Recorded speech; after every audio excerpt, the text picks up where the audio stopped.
Hello everyone, Gary Simon here, and welcome to this course. We're going to do a quick introduction and kind of a preview in terms of what we're doing and also what the purpose of this course really is. So there's a lot of different options when it comes to JavaScript for developing and designing your web apps these days. So the top three seem to be Angular, React, and Vue.js. So typically when you're new or you're not familiar with any of these three, you may go to Google and type in React versus Angular versus Vue just to see what other people's takes on it and their opinions are. Now that's fine, but sometimes we're different and you can't always trust other people's subjective opinions. So the goal of this course is to create a single project, and we're going to recreate it in each of these three different technologies. So we have React, Angular, and Vue. And the purpose is to get your feet wet enough so that you can walk away from this course and say, hey, I like Angular better than these other two, or I like Vue a lot better for my purposes. All right, so our initial videos are going to cover the mock-up of this app, this app, right here. And it's a very simple generic landing page, but it's well designed. We're going to be using the Balma CSS framework, and it's relatively new and becoming quite popular. Of course, you can always use Bootstrap or Foundation if you wish. And we're going to be stepping into Adobe XD to create a prototype. Now, if you're not really interested in that part, you can just skip ahead in this course once it's completely finished and just dive into either Angular, React, or Vue when we create this project. All right, so let's get started. All right, guys, so basically in this chapter, we're going to be focusing on designing a project mock-up for a fictional company with a very generic but very well-designed landing page. And so right here, we have a web design grid document that I want you to open up from the project files. Just go ahead and download that wherever you're viewing this at. I'll make it easy for you to find those project files. And if you're unfamiliar with what a grid system is, well, basically we have 12 different columns here. And the purpose that we'll say just at this point in the course is that this is going to help us structure our layout into different columns. So depending on what modern CSS framework you're going to be working with, whether that be Bootstrap or Foundation or Balma, which is what we're going to be using, they're all based on at least 12 column grid systems, and they're responsive. It makes your layout essentially adapt to different viewports or different devices like tablets, desktops, and mobile phones. All right, so basically we want to click on and toggle on and off the layers here, and you'll see we have our artboard. This is the Web 1920, so by default we're going to start designing the site based on a large viewport like a desktop. And if we come into here, we'll see we have a grid layer, and we will be toggling this on and off as we go. All right, so for now I'm going to leave it on, and we're going to focus on doing a sort of like a nav bar at the top. Now, like I mentioned, we're going to be using Balma CSS, and this is a modern front-end responsive framework. And let me show you the site real quickly, and you can access it at balma.io. Let me just drag this up slightly. And we'll be referring to the documentation quite a bit as we're designing our prototype. The reason being, we're going to be using some of these predefined elements that the Balma framework offers. So you can see it's organized in different tabs and also different sub-tabs. So we have an overview over here of how to install, and we'll go over this later on in the course after we get done with the prototypes. We have, just a really well documented outline of this framework going on here. So like I said, we want to start with a nav bar. And so if we go over to components, we'll see we have a nav right here. And it's basically a responsive horizontal nav bar that can contain links, tabs, buttons, icons, and a logo. All right, so it tells you just information about how to structure it, and we're going to go over this later on in the course once we get to that point. But for now, all we're going to look at is just the design, and the example is right here at the top. So this is the nav bar. And of course, we can customize this based on our needs, and we will. But all you have to just really know is just how it's structured, kind of what the buttons look like. We are going to have a button for ours. and also the links and how they're structured. Now, of course, we can also customize it with our own CSS later on. So we'll just think of that going forward. Okay, so let's go ahead and do a nav bar. So what we'll do, and by the way, I will try to remember as much as possible, like when I zoom up, for instance, or do certain things with my mouse and keyboard, I'll try to remember to let you know what I did. For instance, right there, to zoom in and out, we hold Alt in the mouse scroll wheel. Also, to pan or move things around, we hold the space bar and left click and drag. Okay, so for our nav bar, we're going to have it extend initially 100% of the viewport width. So in this context, we don't have to really worry about the grid at all. All right, so we're just going to take a rectangle here, left click, drag it out. I'm not too concerned at this point with the height or anything like that. We just want to get a general idea. All right, so when we let go, we don't need a border on this. We do want to fill, and I'm going to give it a specific color code. And the fill, the color code is 383838.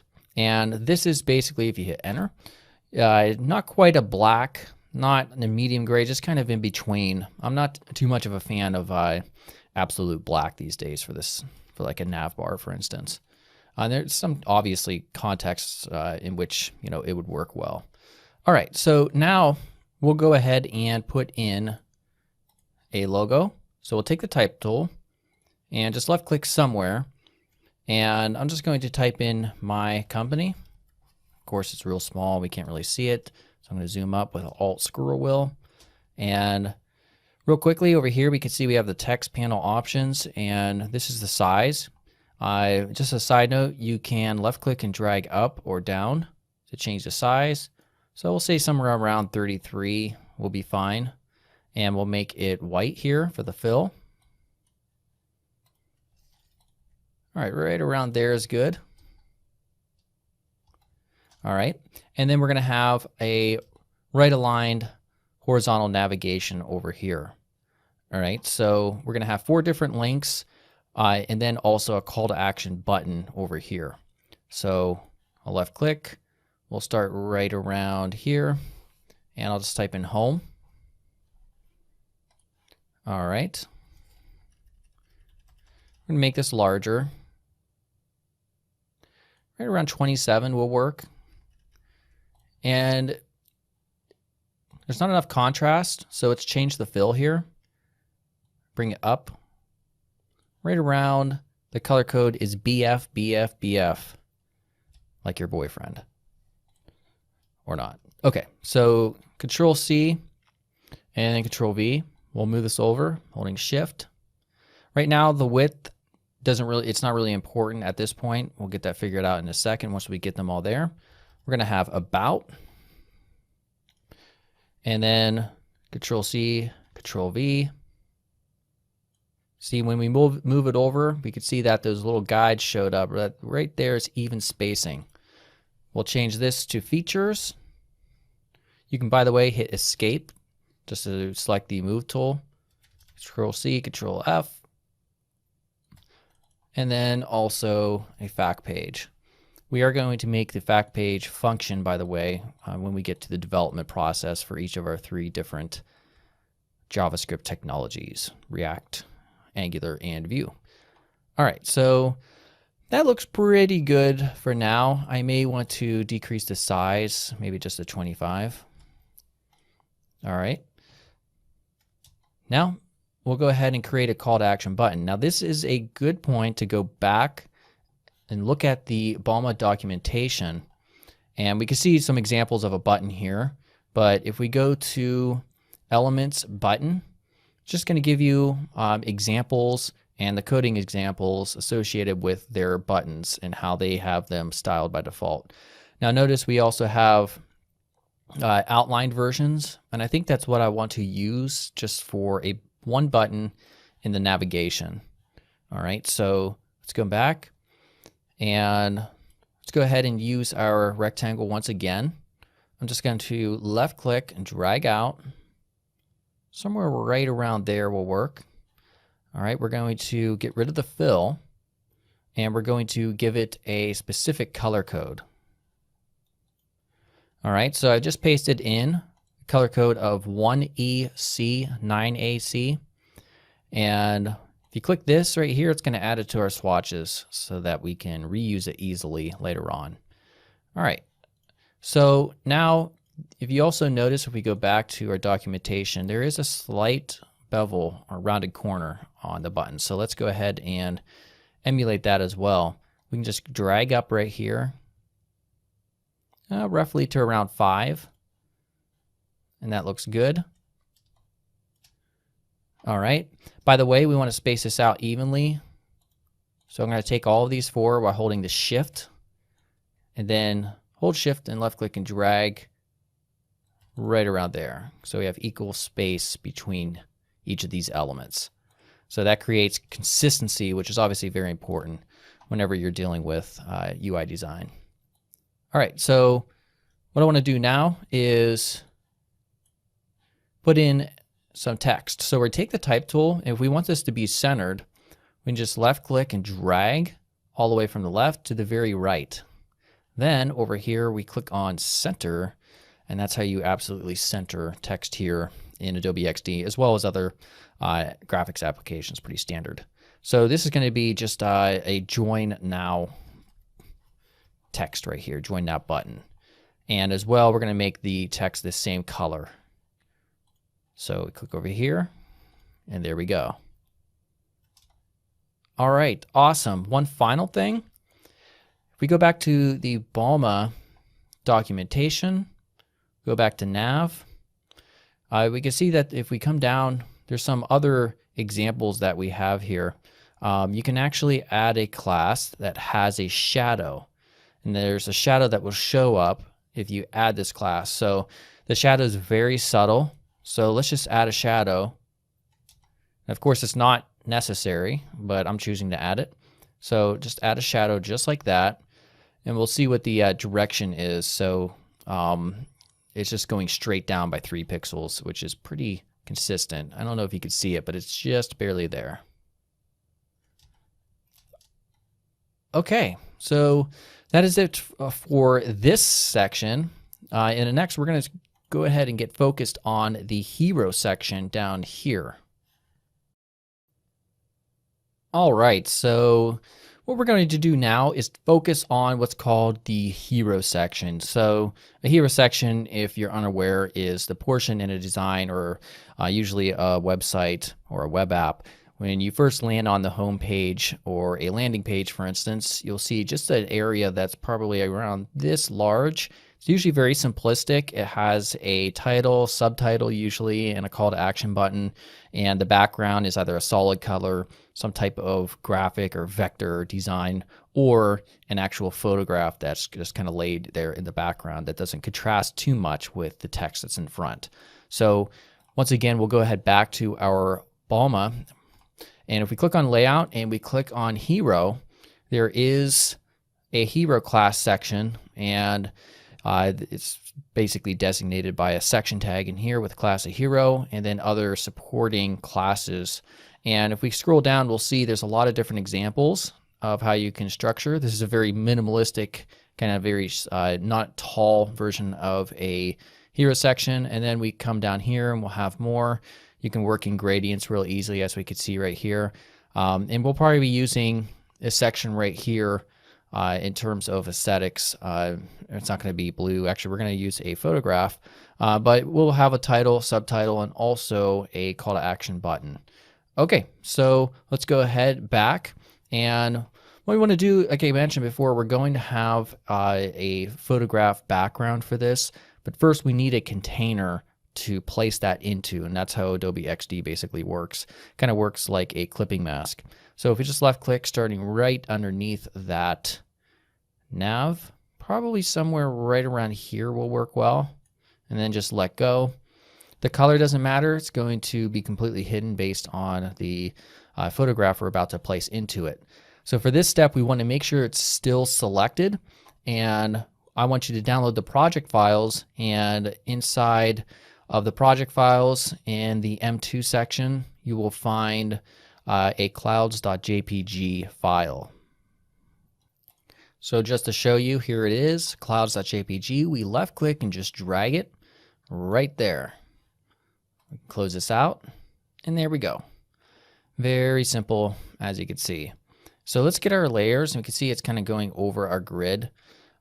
So we'll go ahead and right click this. We select this, right click, and we'll choose arrange and bring forward. It's currently showing up off of my screen, unfortunately, the way I have my recording set up. But if you just come down all the way here, you'll see arrange, and then you want to send or bring to front rather. There we go. All right, great. So again, we'll be toggling this on and off. In terms of opacity, let's bring this down just a bit so we can kind of see what's happening. Okay. And by the way, I chose to reorder it that way because right now, currently, I don't know why they wouldn't include this yet. Because this is beta for Adobe XD, you can't actually drag layers at all. So you can't reorder them. Okay, so now what we want to do is add our type. So now we're kind of getting to the part where we kind of have to pay attention to these grids and just to make sure everything's lined up, you know, especially at the beginning of the layout. And also in terms of how wide we want certain elements to be or to extend across. Do we want to extend across all 12 of these columns, or maybe just, you know, maybe to 6 or 7? So we'll get into that just shortly. So what we want to do now is take our type tool. We'll go ahead and hide that real quickly. I'm going to zoom up with the Alt scroll wheel, and we're just going to left click right around here. We want to give ourselves a lot of margin and padding, especially for a hero section, because when you get things crammed up real close together, it just completely throws off the entire flow and the aesthetic of the design. So we're going to give ourselves a decent amount of space. So soaring to new heights is going to be my headline there. So let's go ahead and increase that quite substantially. I'll say maybe right around 67. We'll make it black. All right. Now let's also go ahead and create a subtitle or subheading. So this time I'm going to left click and we're going to drag it out to approximately, I would say 1, 2, 3, 4, 5, 6, 7, 8, maybe 9. So 9 columns long, which ends just after features right here. So left click and drag out right here. All right, great. So the size of this, of course, is going to be quite a bit less. I'm going to just put 33 for now, although it may change. Although, for some reasons, it's not taking. Let me just do this. There we go. It updates after you select off of it. All right, so I'm just going to put in some lorem ipsum text. You can go to lipsum.com and just copy and paste some of it. And this is all I'm going to use for now. All right, so let's bring things down just a little bit. Notice how we have 166 at the top. It's just on the very left in pink. It might be hard to see. When it comes to designing like this, you also want to make sure at the bottom of your element right here, there's also about 166 or even amount of white space between these edges. And that just helps the aesthetics and the flow of your design, and it helps things just look a lot better when you have things that are consistent. Okay. So now we're also going to have a call to action button just underneath this. So we'll go ahead and actually we'll copy this one right here. So we're going to get the text and the actual button itself. So I held shift and select both of those, Control C, Control V, move it down over here. This one's not going to be hollow. We want it to really stand out because it's going to be our primary call to action. So go out around 3 columns here. We don't need a border. We do want to fill with our primary color. Now let's select the text right here. It's the same color so we can't see it, and we'll make it white. And we'll also select this and increase the size. We're going to change this though to our services. Now the way the buttons work by default in Balma, if we go back here, we'll go to Elements, Button, is they're based on the width of the text that's inside. And I believe there is a class that will allow you to extend it to 100% of the parent container. But just to make things a little bit simpler on ourselves so we don't have to add that, we're going to bring this in right around here and bring this in around the same size. So it's going to look roughly like this. All right, great. So now let's go ahead and try to give ourselves around an even or equal amount of space from the top and bottom. All right.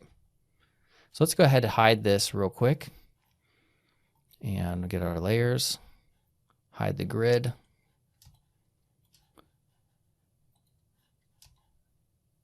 All right. Do I like this? Yeah, it's not too bad. Let me zoom up just a little bit. I wish I was on a larger desktop, but this will be good for now. I think we could probably even make this bold to make it stick out just a bit more. This call to action button could also be a little bit larger. So we'll take this text in here. We'll increase the size right around there. All right, so as you can see, it's really pretty standard right now. I'm just curious if there's a semi-light version. I kind of like that better. It creates more of a distinction and also helps reinforce what's called visual hierarchy. So your eyes are kind of really just attracted to this headline right here, and then this supporting content is a little bit more of an afterthought afterwards. All right. Okay, that's good. So that's it for this section. In the next, we're going to go ahead and focus on the other supporting content, which is secondary to the hero content down here. All right, so here we're going to have two different sections of content. The first is just going to be a little bit more type down here with an icon. And then down here, we're just going to have 3 cards. And that's going to be for containers for testimonials, essentially. And then at the bottom, we'll have a footer.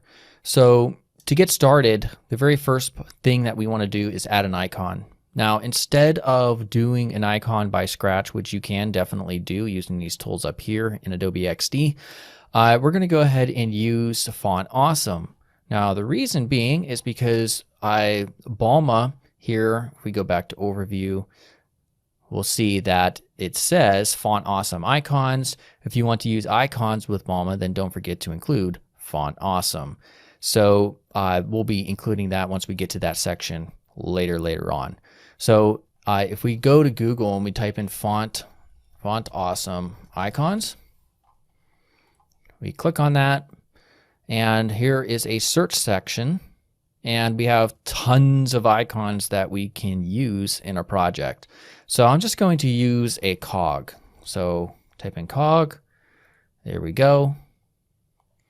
And right here is what we want to reference, is this FA-cog. Right now, I don't believe there's a way to download these, say for instance, as PNG files. So we'll go ahead and get a PNG file out of this. And to do that, if you head on over to fa2png.io, which basically means font awesome to PNG, you can type in the name, and that was the FA-cog. All right, the color. In our case, we want the color to be our primary color, so I'm going to hop back into XD, and we're going to grab real quickly this color right here. Take that color code, Control-C to copy it, and we'll go back, paste that in, and for the size, I think 100 pixels will definitely be fine. So click Generate and then click Download. You can go ahead and show in folder. I'm going to, mine showed up off screen, by the way. When it shows up, simply just drag it on anywhere. There, that's perfect. Right around there. Okay, so now this is a good time to get out the grid. So let's go back to our layers. We'll show it. And we want it to fit within this first column. So when we structure the HTML, it's basically going to be the size of the first column that we have specified. Now remember, we also want a good amount of space. So I'm going to drag this down because it doesn't look like there's quite enough right here as compared to the top. So I'm going to drag this down. So we have an even amount of space from here to here, and then from here to here, and then from here to here as well. Okay, so now let's go ahead and get our type tool. I'm going to zoom up just a bit. And I'm going to left click starting from right around here. And I think we'll go out to around right there. So we're starting at the second column and ending at 1, 2, 3, 4, 5, 6, 7. All right, so 7. This is 6 columns long technically. We're starting at the second. And I'm just going to type in a quick sentence. We provide superior logistics so that your business can succeed in a crazy world. Something really, kind of silly, really. All right, so we'll increase this, and we want this to be pretty thick. So we also will drop this down. We're going to make it black. We're going to make it bold, and we'll put it right there. We want it to begin just at the top of this cog. We want them to be even. All right. And then we're also going to put in some lorem ipsum text. And you know what? I think I'm going to drag this in one column right around there. So now we're going to do a second one. And in fact, we can just take this, Control C, Control V, or you can hit Control D. That'll do everything at once to duplicate it. I'm being a little bit inefficient. And I'm just going to grab more lorem ipsum text. So take this, paste that in. And for this size, let's see what the size of the text is up here. It's 33. Let's try 33 here as well. We're going to make it light. All right. We can also extend the line height so it matches the width of this over here. So let's go ahead and hide this real quick, the grid, just to see what things are looking like so far. All right. Pretty good. Let me scale it down just a tiny bit. All right, so now we'll take this back in. All right, I like that. All right, looking good so far. So now in the next section, let's do some cards based on 3 different columns, which they always need to add up to 12 if you want everything to fill out. So they will be 4 columns long each. So before we get to that part, we're going to go ahead and click on the name of our artboard, and we're going to increase the size or the height. So I'm going to put in 2100 just for now. Notice this little dashed line, that's based on the viewport height. So anything beneath this will scroll. There will be a scroll when we go to play the prototype. All right, so let's go ahead back and turn on the grid. And that is right here. This grid, let's go ahead and click on it and drag this down. Great. Okay, so now let's refer back real quick to our, we can close this out, to our Balma documentation. And we have, I believe it's referred to as, a component. It's the first one, card. And this will give you an idea of what the cards look like. So essentially the cards in and of themselves, all they are is a very light border, basically 1 pixels it looks like. And there's also a very tiny little drop shadow that comes off to the right and bottom. And this gives you a bunch of stuff. So we're probably going to focus on creating something more like this example as opposed to the top 2 up here. So you can see they're very flexible. We're not going to have share buttons. It's really just going to be a really simple box with a quote inside of it. Okay, so let's go back and do that. So the first one, we'll take the rectangle tool, and right now where it's at, not too important. We'll adjust it later. It needs to be 4 columns long though. All right, So now let's go ahead and just temporarily, well, we can leave it there. I was going to hide it, but no big deal. We'll take the type tool and come right around here. And for now, I'm just going to hit ASDF. I'm going to go off screen and just copy a quote that I had. You can go ahead and paste this in if you wish. And I'm going to increase the size. Let's go ahead and make it black. We'll make this light as well.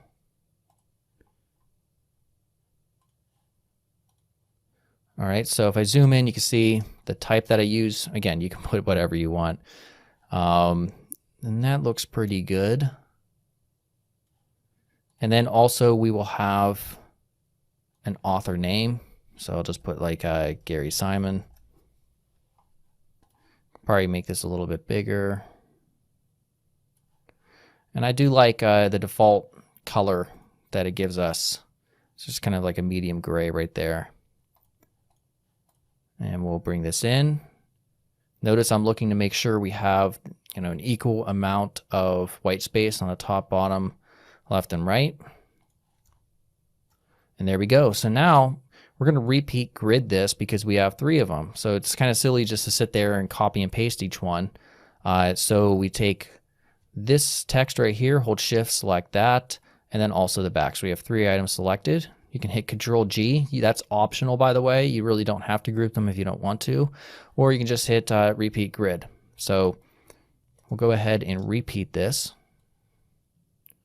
And just to right there. And then we can increase the size just by, between them, just by dragging that there in the middle. All right. So now again, we want to make sure there's even or equal margin between these elements. Let's go ahead and hide the grid real quick. All right, and that is what we have so far. Actually, I think things could be probably spaced out. No, I think they're good for now. Yeah, right there is good.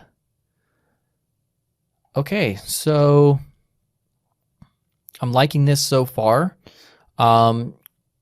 In the next section, what we'll do is add a real quick footer down here, and it'll just be basically 2 columns with some text on the left and then some icons, social icons on the right. All right, so let's go ahead and create a real quick footer down here.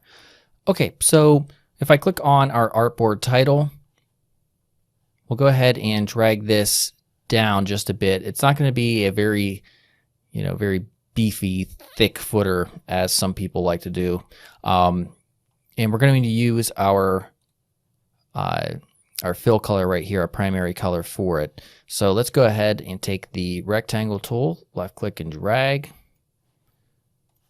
Get rid of the border, give us a fill of our primary color. All right, so this works pretty well. I like the color.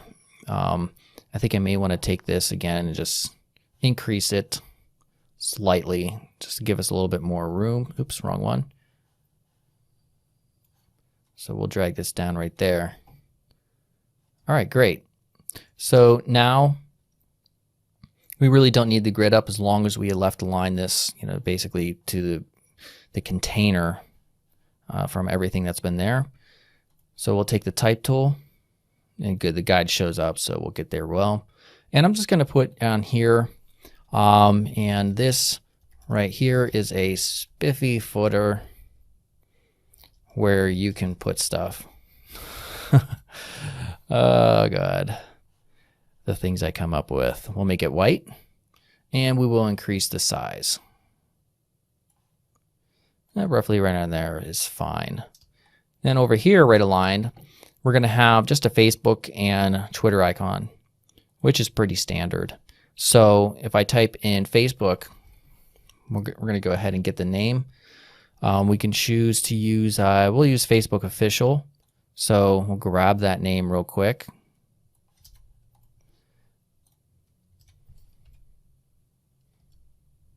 Right there. That size, we could probably go down just to 50. To generate it, download it, open it up, show in folder rather, and we'll come down and we'll drag it in. Oops, that's one thing. You're gonna make sure that you don't have anything selected when you drag that in. So I'm just gonna put it here. Oops, and kind of forgot we need to invert that and make sure that's white. So we'll come back over here, make that white, generate, download, and repeat that annoying process one more time. Perfect. So 50 is pretty much perfect. And if it was too big or a little bit bigger or smaller, it probably would have been off. So I kind of lucked out there. And we'll do that one more time for Twitter. So we'll go back. I'll type in Twitter. And we'll use the Twitter square just to keep things consistent. And so it is FA Twitter square. There it is. And generate. Download it. And drag it in. So we'll put it right around here. Make sure this is right aligned.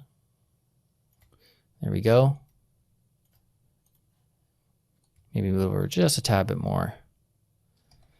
And there we go. That is our very simple example of a web design / web app landing page. Okay, so basically from this point on now, we also want to do a fact page just to show, for instance, in Angular and React and Vue, how you create different pages. So that will kind of help us.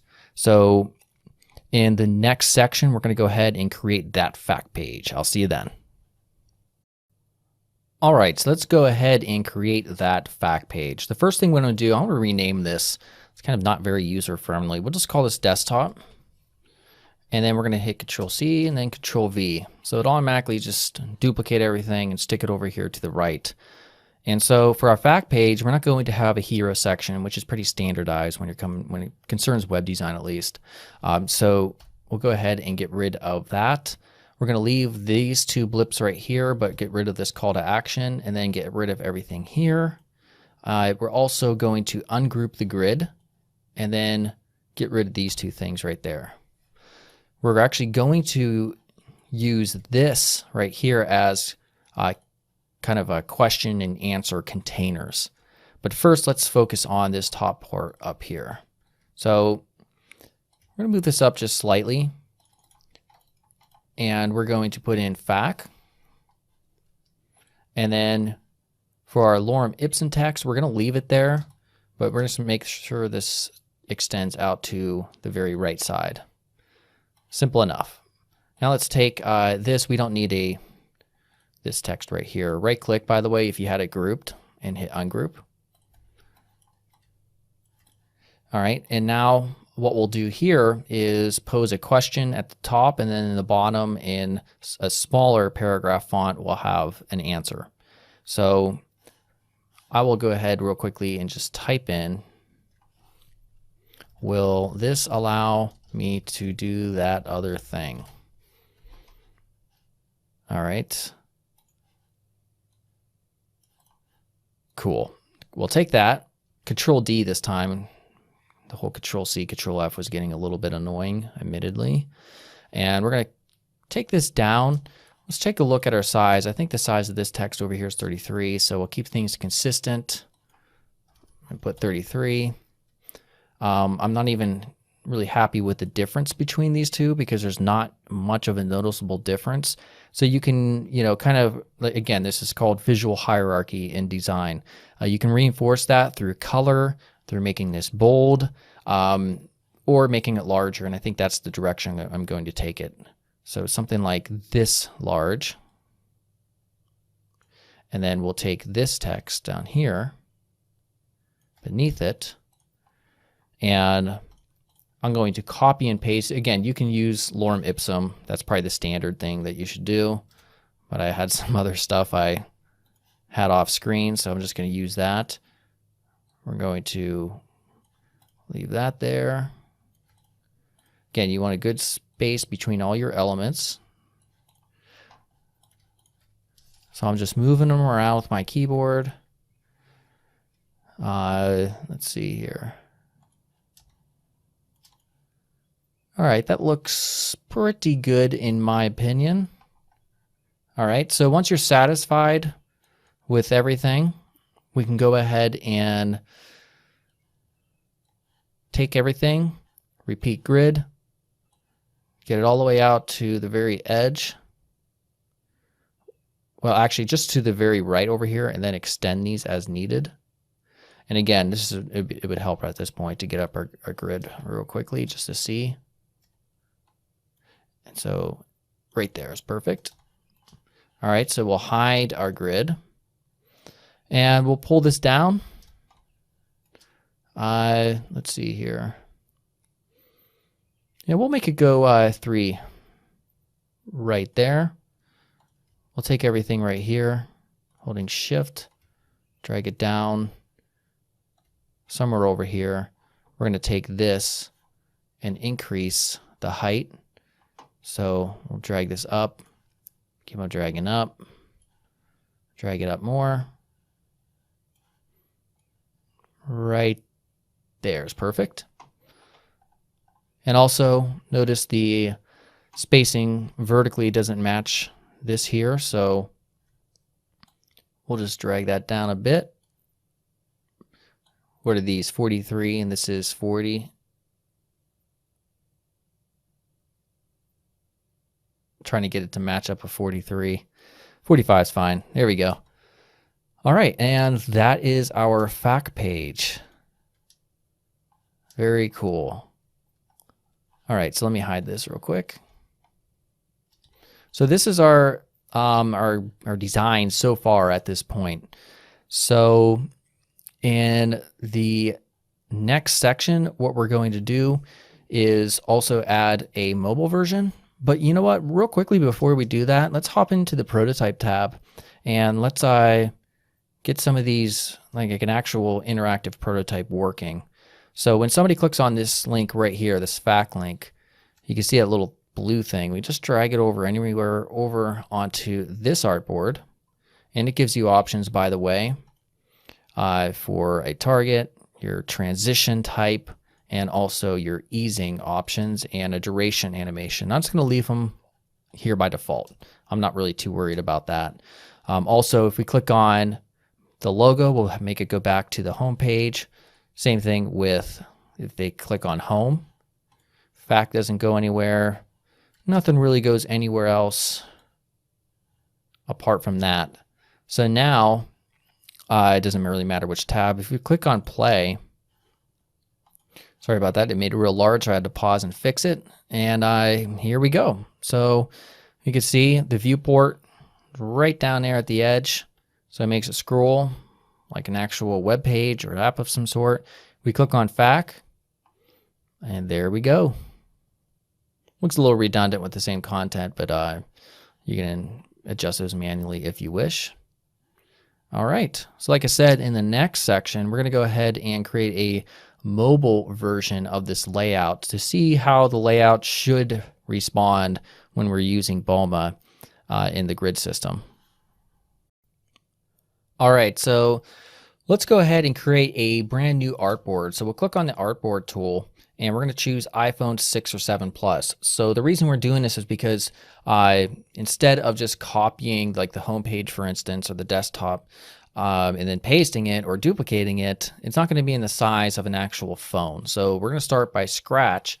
Coming over here, we'll just choose, whatever you want to display it on. If it's a tablet, choose iPad. I mean, if it's a modern smartphone, choose this iPhone 6, 7 Plus. You can see it's substantially smaller, but we don't have to really worry about that. We are going to make sure it's going to need to be longer to fit in all of this content within here.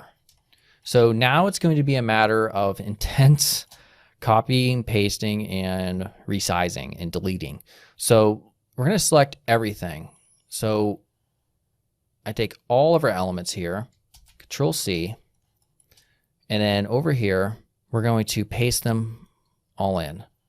Actually, no, we're not. What we'll do is select them. I forgot, it kind of doesn't maintain the layout. Control C, Control V, and then we drag it all the way over to here. All right. So now you can see we have a little bit of work to do in terms of adjusting this layout here. So to do that, what we'll do is first just move this logo over, and we're going to scale it down quite a bit, maybe around 24 as I have it. We don't need any of this stuff, so we're going to delete it. Instead, we're going to have your standard hamburger menu over here to the right. We're also going to take this and scale it in. I'm also going to make it slightly less tall right there. Then we're going to take our line tool here, just starting up here near the top, hold Shift, drag out. I actually like the default color here for the border color. We'll leave it there. If you want thicker, of course, you can adjust the thickness. So Control D, hold Shift, drag down, Control D, hold Shift, drag down, make sure they're even in margin. I think that's a little bit too big, so I'm going to select all three, holding Shift and scale it down right around there. And this is actually pretty consistent with the Balma responsive navigation icon. All right, good. So now we got that done. Let's focus on this big section right here. So we're just going to drag it in. Make sure it's up at the top. And yeah, right around there is pretty good, I'd say. We can always adjust this momentarily. And then we're going to take our 3 blips of content. All right, this is going to be scaled down quite a bit, so we'll achieve this through media queries and CSS. Let's see, maybe something like that, right around there. For this size, I'm going to try like 17 maybe. We also need to find the right side of this and drag it in. Probably a little bit larger, so we'll try 22.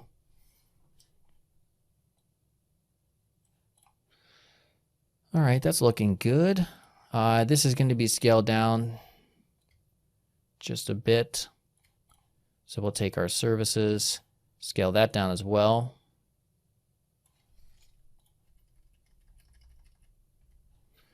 And again, we have some margin issues. We have a lot going between the bottom of this text and the top of this button. We can get Control G so we don't have to keep on selecting each one of those. And let's see.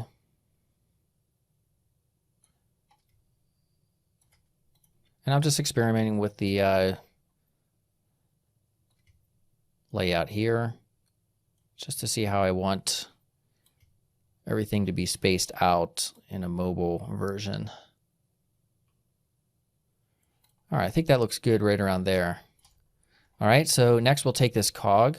And again, it's in its own container.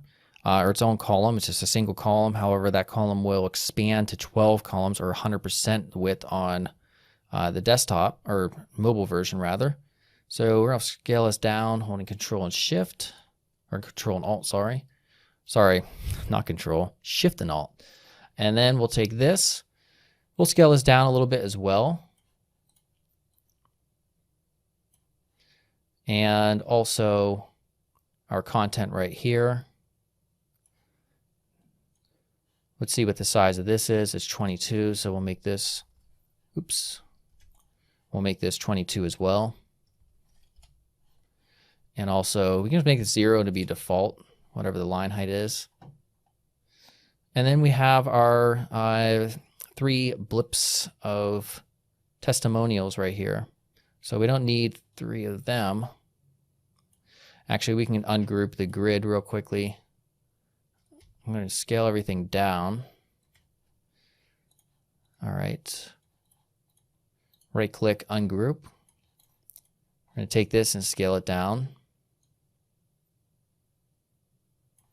Right around there.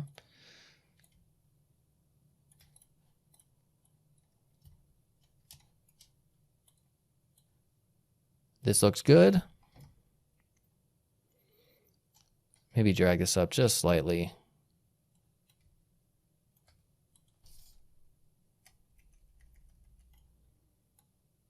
Right there. Great.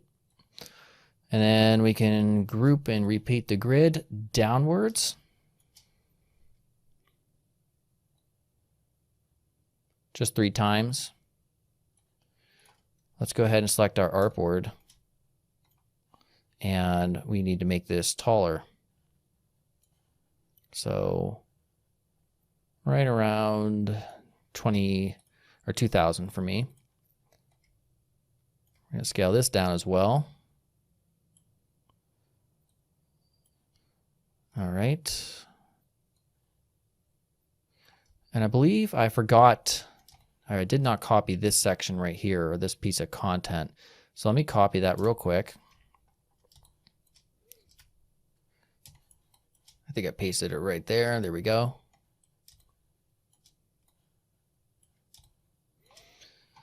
And I just realized this artboard is going to have to be a little bit longer.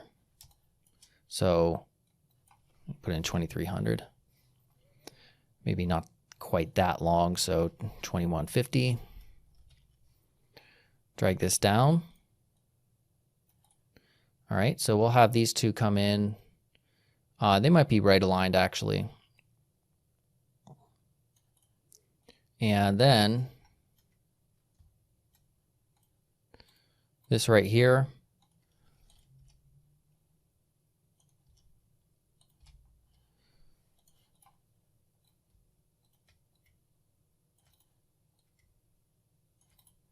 Something like that I think will work. 28, try 22.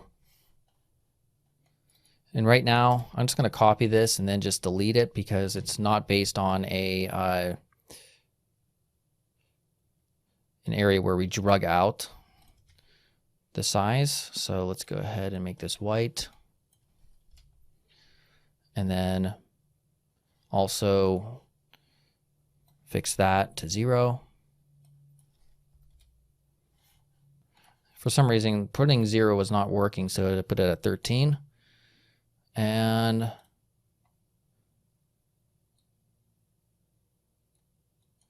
I have to readjust this because I put an actual enter. There we go. That's why the 0 thing wasn't working.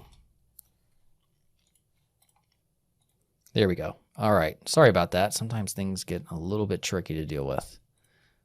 All right, cool. Okay, so that is the mobile version of the app. So if we click on this artboard specifically and hit play, we'll be able to see what it looks like on a mobile version. So if I just bring this in a bit, we can scroll all the way down and this is what it should look like on a smartphone.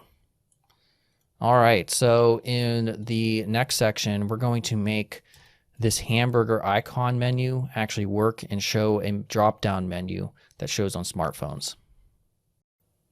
Okay, so now let's go ahead and make this here, this button, work. So what we'll do is copy this, paste it in, and the Balma default drop-down menu is really simple. So to do it, what we'll do is just create a rectangle right here, maybe roughly right there. And we're going to have our 4 links, which are home, about, features, fact, and as well as our join now call to action button. So we'll go ahead and left click right here. This will be home. I actually kind of like the color by default already. And so we'll copy and paste or Control D to duplicate it. Right around there, about 31 pixels difference. About, hit escape, Control D. Why isn't it showing me the guides for the about? Oh well, I said it was 31, so right there. And then we'll do features. D, Control D. And then fact. All right, that's good right there. Oh, by the way, you probably could have also used the repeat grid. You know what? We're going to do that just so I can show you the slow and inefficient way, which I just showed you, versus the much better way. By the way, there are also dividers between each of the links by default when you're using the Balma framework. So I have just a simple dividing line. It's pretty light, so around D4, D4, D4 for the color code will work. So now we take these two, holding shift, and we choose repeat grid. Ta-da! That's the intelligent way of doing it. All right, don't do it the first way I showed you. So now ungroup the grid, and now we can just change these right here. So this is about, this is features, and this is frequently asked questions. Hit escape. Finally, we also have our call to action button. So let's go grab that. So it's those two items, and Control D, drag them over right to here. Perfect. It actually lines up pretty good in terms of the padding between all of our elements. So that's real important. Like I mentioned, also, we don't need this border. We can give it a shadow like that. All right, awesome. Now, one thing that also changes, there's a cool sort of micro interaction / micro animation that takes place when you click on this right here, this hamburger. It transforms into an X to close out. So what we can do is just get rid of these three. We'll take this, hold shift to make a 45-degree angle, and we'll go ahead and we'll duplicate it with Control D, and then I'm just holding it shift, so it's creating another 45-degree angle the other way, and then just bring it to the center. Now it's a little bit big, so take both of them, scale them down, probably right around there. Get that moved over with our arrow keys as needed. And there we go. So, all right, awesome. So let's watch this happen in terms of an actual prototype. So let's click over to the prototype tab. We'll click on, real quickly, we'll go back to design and select these three, hit Control G to group them. We'll do the same thing with this over here, these two items, Control G to group. So now we click on this, it takes us to this page, and if we click on this, it's going to take us back to this page. Now, if we click on FAQ, that's going to take us to a FAQ page, but that's going to be the very last step. So let's go ahead and click play right now. Oops, make sure you select on this artboard first and then click play. I'm going to drag this over, get it into view so that we can actually see it. And all right, so let's click this. There we go. Shows us exactly what's going to happen. All right, awesome. So now in the next section, let's go ahead and we will replicate this artboard and create a FAQ page, which will simply list out all this stuff, except in smartphone version. Okay, so let's go ahead and we're going to take this artboard right here. Control C, Control V, and let's go ahead and gut it. So we don't need this hero section. We're going to change this to FAQ, and we're going to leave this little lorem ipsum text, get rid of the button, and we're going to get rid of almost everything else. So we'll take this and move it up, because remember the containers are in, or the FAQ, for the questions and answers over here, they're inside the same sort of card container. So what we can do is just adjust it for those questions. So to do that real quickly, I'm going to copy off screen just the title that we had before. So will this allow me to do that other thing? Okay, and then also we have the secondary text. Well, first let's go ahead and just copy that and we'll paste it. Get rid of this. And the size, something like 22.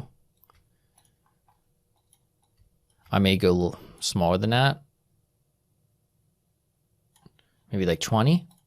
And for that text, I'm going to copy this again. All right, paste that in. We're going to extend this.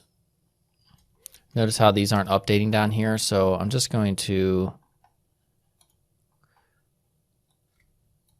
oops, I'm going to back up actually. We're going to ungroup the grid, delete these.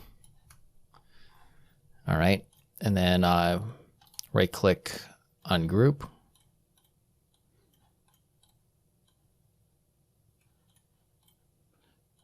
There we go. Now we can take them and repeat the grid a bunch of times. Yeah, right there is good. Actually, to make life simple, we'll just go down as far as we can, probably right around there. Take all this. Oh, there's that extra text. I never saw it. There it is. So we did copy it before. It's probably off screen right there too as well. All right, that's good. And we'll move all this stuff up right there. And then take our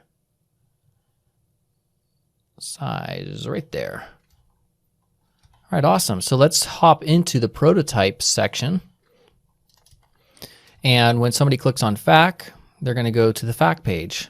When somebody clicks on company, they're going to go back to this original page. If somebody clicks on this menu, they're going to go to the menu page. And if somebody clicks this X, yeah, they go back. Okay, that's good. I'm just trying to make sure everything's kind of wired as it needs to be. So again, somebody clicks X there, FAQ. All right, that's good. So let's give it a go. Hop over here to design. We'll choose this artboard, hit play. Get everything going again here. All right, click this. We click FAQ. There we go. I like it. And then we click my company, it goes back there. We click this, we click X out of there. We go back to FAQ, we click on the menu. Cool stuff, works well. All right, so that is it for this section.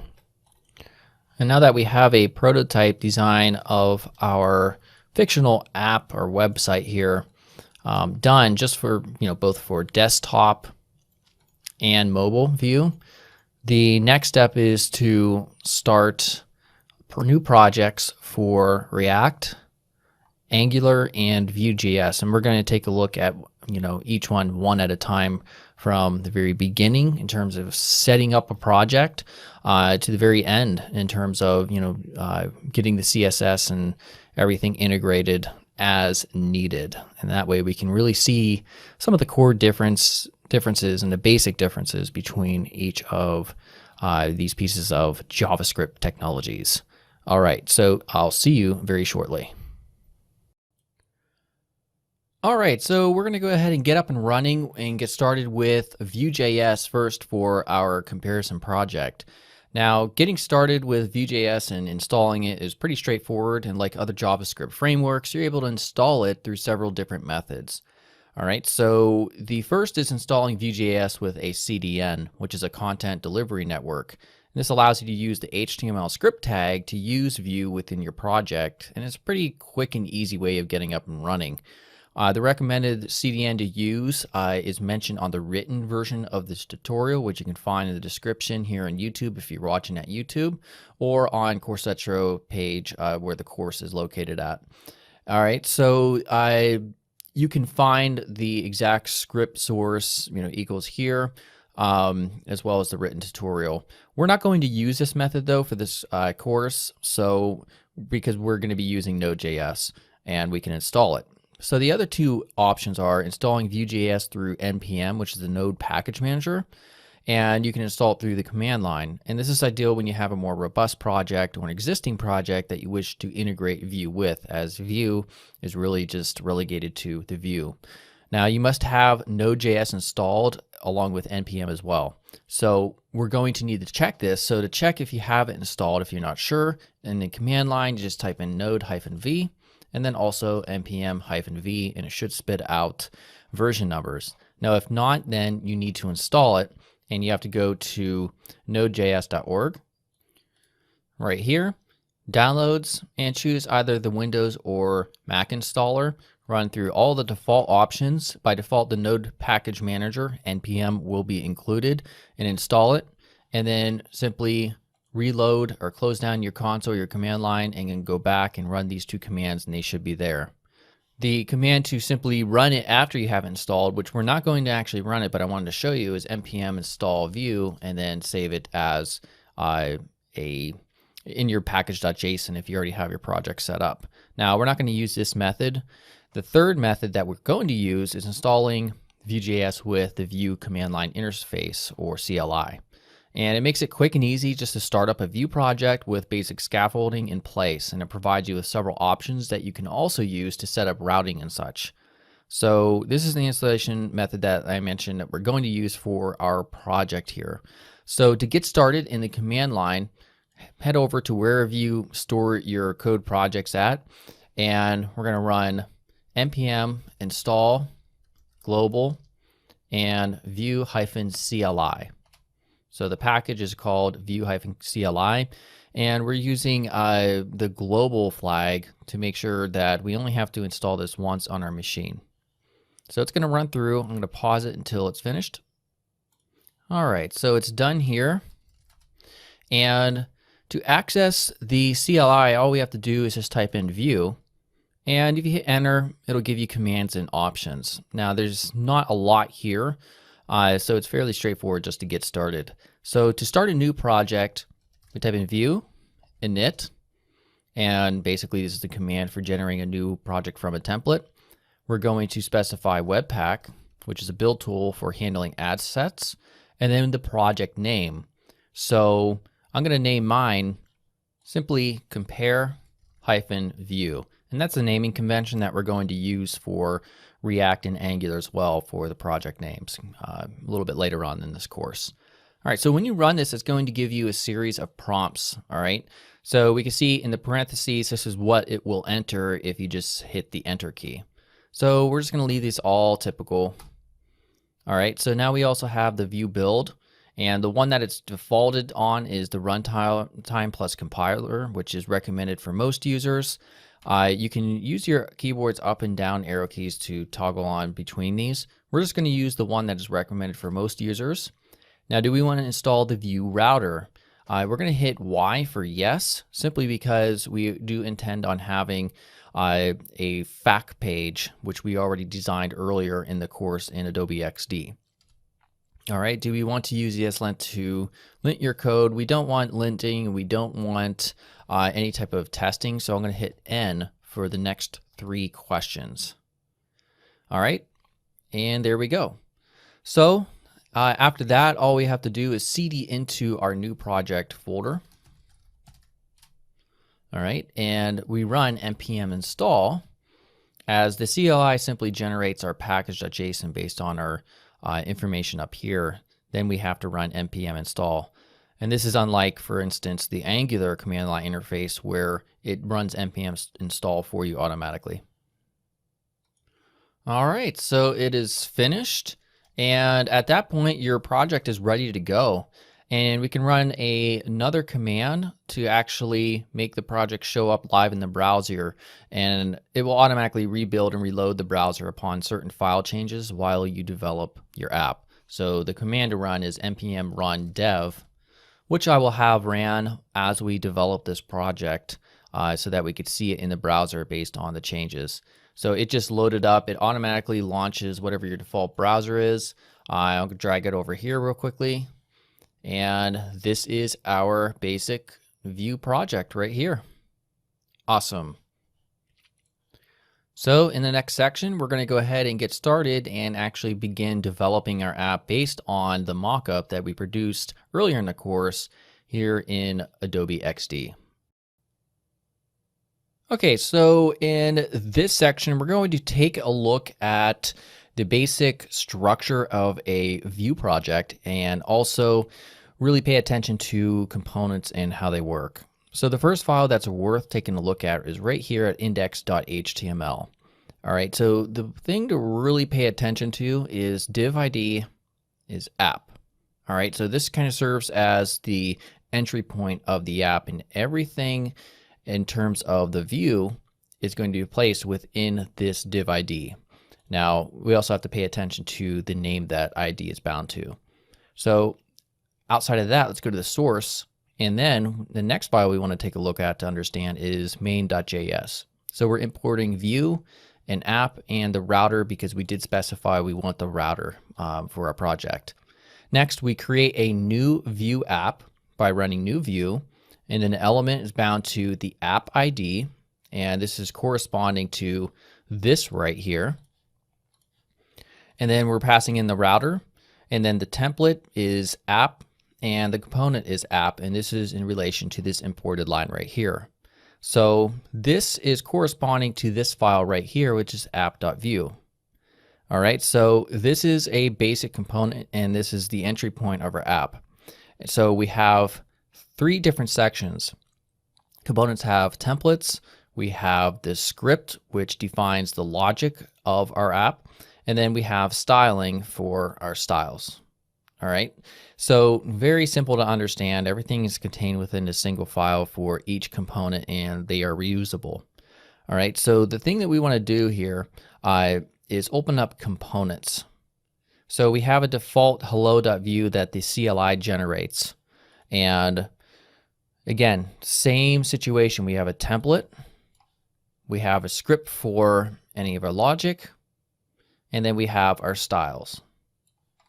So for our app that we designed in Adobe XD, just to take a quick look at it again to help us understand, so we have to look at this layout in terms of the structure and how we want to structure the components. So if you want to think about it this way, we have the main app component that we just covered, which is app.vue, and think of it as being an all-encompassing component that will contain everything. And then we must decide, okay, what about this navigation or this header? Should that have its own component or not? We also need to think about the fact that we do intend on having multiple pages. We designed one of them, which is the fact page right here. Basically, this content right here, all this stuff is unique, as well as all of this content over here is unique. So each of these, which we'll call this home, will have its own component, as well as fact will also have its own component. Now the header, or the navigation bar up here, as well as the footer, are elements that we want to remain on the page at all time, despite which page they happen to be on. All right, so let's go ahead and create our home component and our fact component, and then we'll also a little bit in the next lesson we'll go ahead and start doing the HTML for our header up here, and we'll see that we'll be able to declare the template for the header and the footer right within our app.vue, because notice we have this tag called router-view, and this is where our components will be put into for our home and also our fact. Okay, so let's go ahead. I'm going to take this hello view. I'm going to right click it and just rename it, and we're going to call this home. Now, if you're running the npm run dev command, the app will break at this point because we're renaming files, but we'll address that a little bit later. We can go ahead and gut everything between these two HTML elements. We want to leave the div class hello here as well as the template, otherwise they will break. All right, so we're just going to call this one home, or I'll just put in home there just temporarily. We're going to rename it here to home. We'll rename this class to home. We don't need any data right now, so we can just get rid of that. All right, that's good. Let's go ahead and save this. And let's go ahead and also create a new file. We're going to name this fac.vue. Go back to our home. Just going to copy, hit Control A and then Control C, and then paste everything in here. And for this one, again, we'll just make this fac. The name's going to be fac. We'll change this inner text real quickly just to the fac right there and go ahead and save. All right, so next we need to go into our router. So we have a router index file right here. And this is where we define the paths or the URLs along with which component they are associated with in their names. So we don't have a hello component anymore. We have home. I'll just copy and paste this here. And we'll copy this and then also import fac. All right, so this starting path for, or the root of our app, we're going to make this home. We're going to put a comma after this first object and create a second one. And this will lead to fac. And the name, of course, is fac right here and here. And that's it. So this is where you set up all your individual routes. And if you were to fully build out this app, of course, you would have more objects here to define the other pages.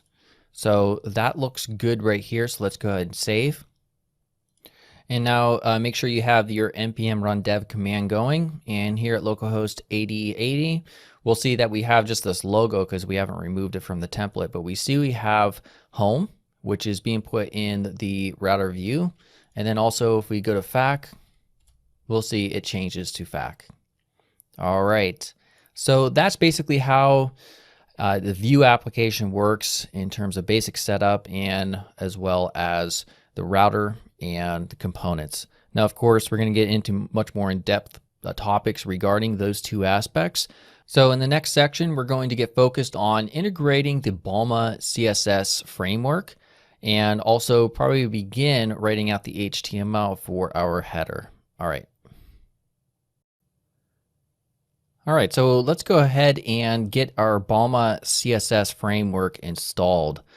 So with Balma, you can include it with a script tag in the HTML, or you can use npm to install it. So we're going to use that method. So by the way, the console that I'm using is called CMDER right up here. If you can see the heading there, and you can right click at the bottom and create a new console. So I've done that already, as you can see right here. So I'm leaving this npm run dev up here open, creating a second one just so I don't have to keep on rerunning that, just to run an additional command to npm install our Balma. So real quickly, in the project folder, we'll type in npm install Balma and then save it as a dependency in our package.json. All right, so once that is finished, we'll go back to our app here. And Balma now is installed here in a Balma folder.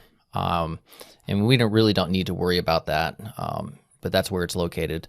So to get started, we have to actually import it. And where we're going to import it is within our basic, our starting app here component.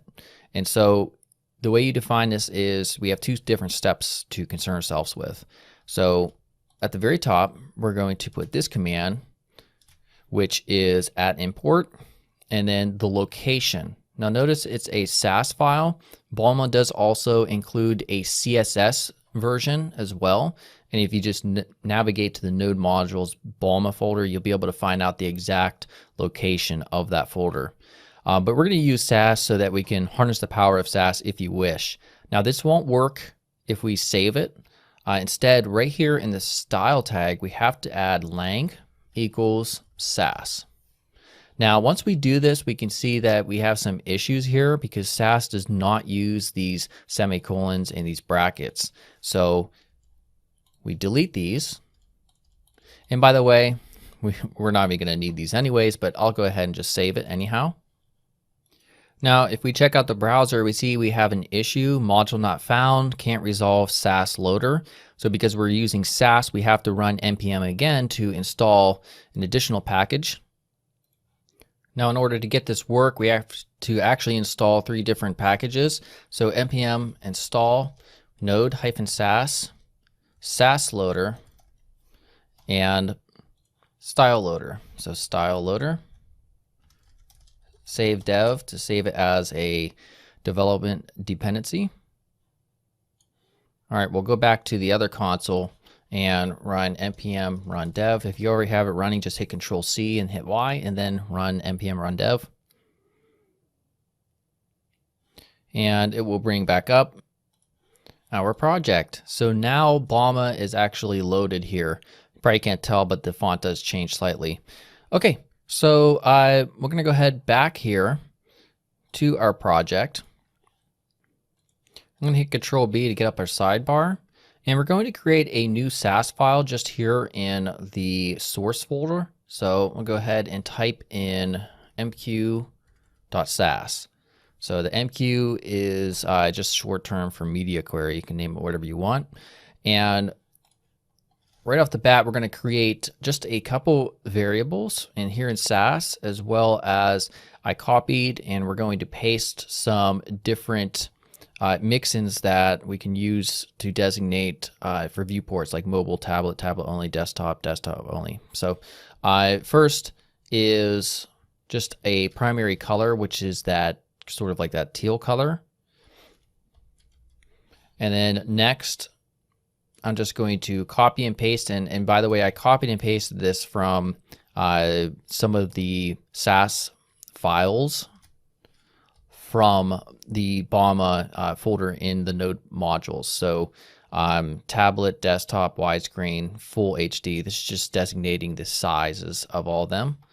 And then I'm going to finally copy and paste in these mixins right here for mobile, tablet, tablet only, desktop, and desktop only. And you'll see how we will eventually utilize these when we start writing out just a little bit of custom CSS going on in the future. All right, so we'll save this. We're going to go back to our app view and we're going to import it. All right, so to import it, again, very simple. We'll just go ahead and type @import mq. All right. We'll save that. I'm going to copy and we're going to go to our home view. And again, we want to make sure style lang equals Sass is added here as well.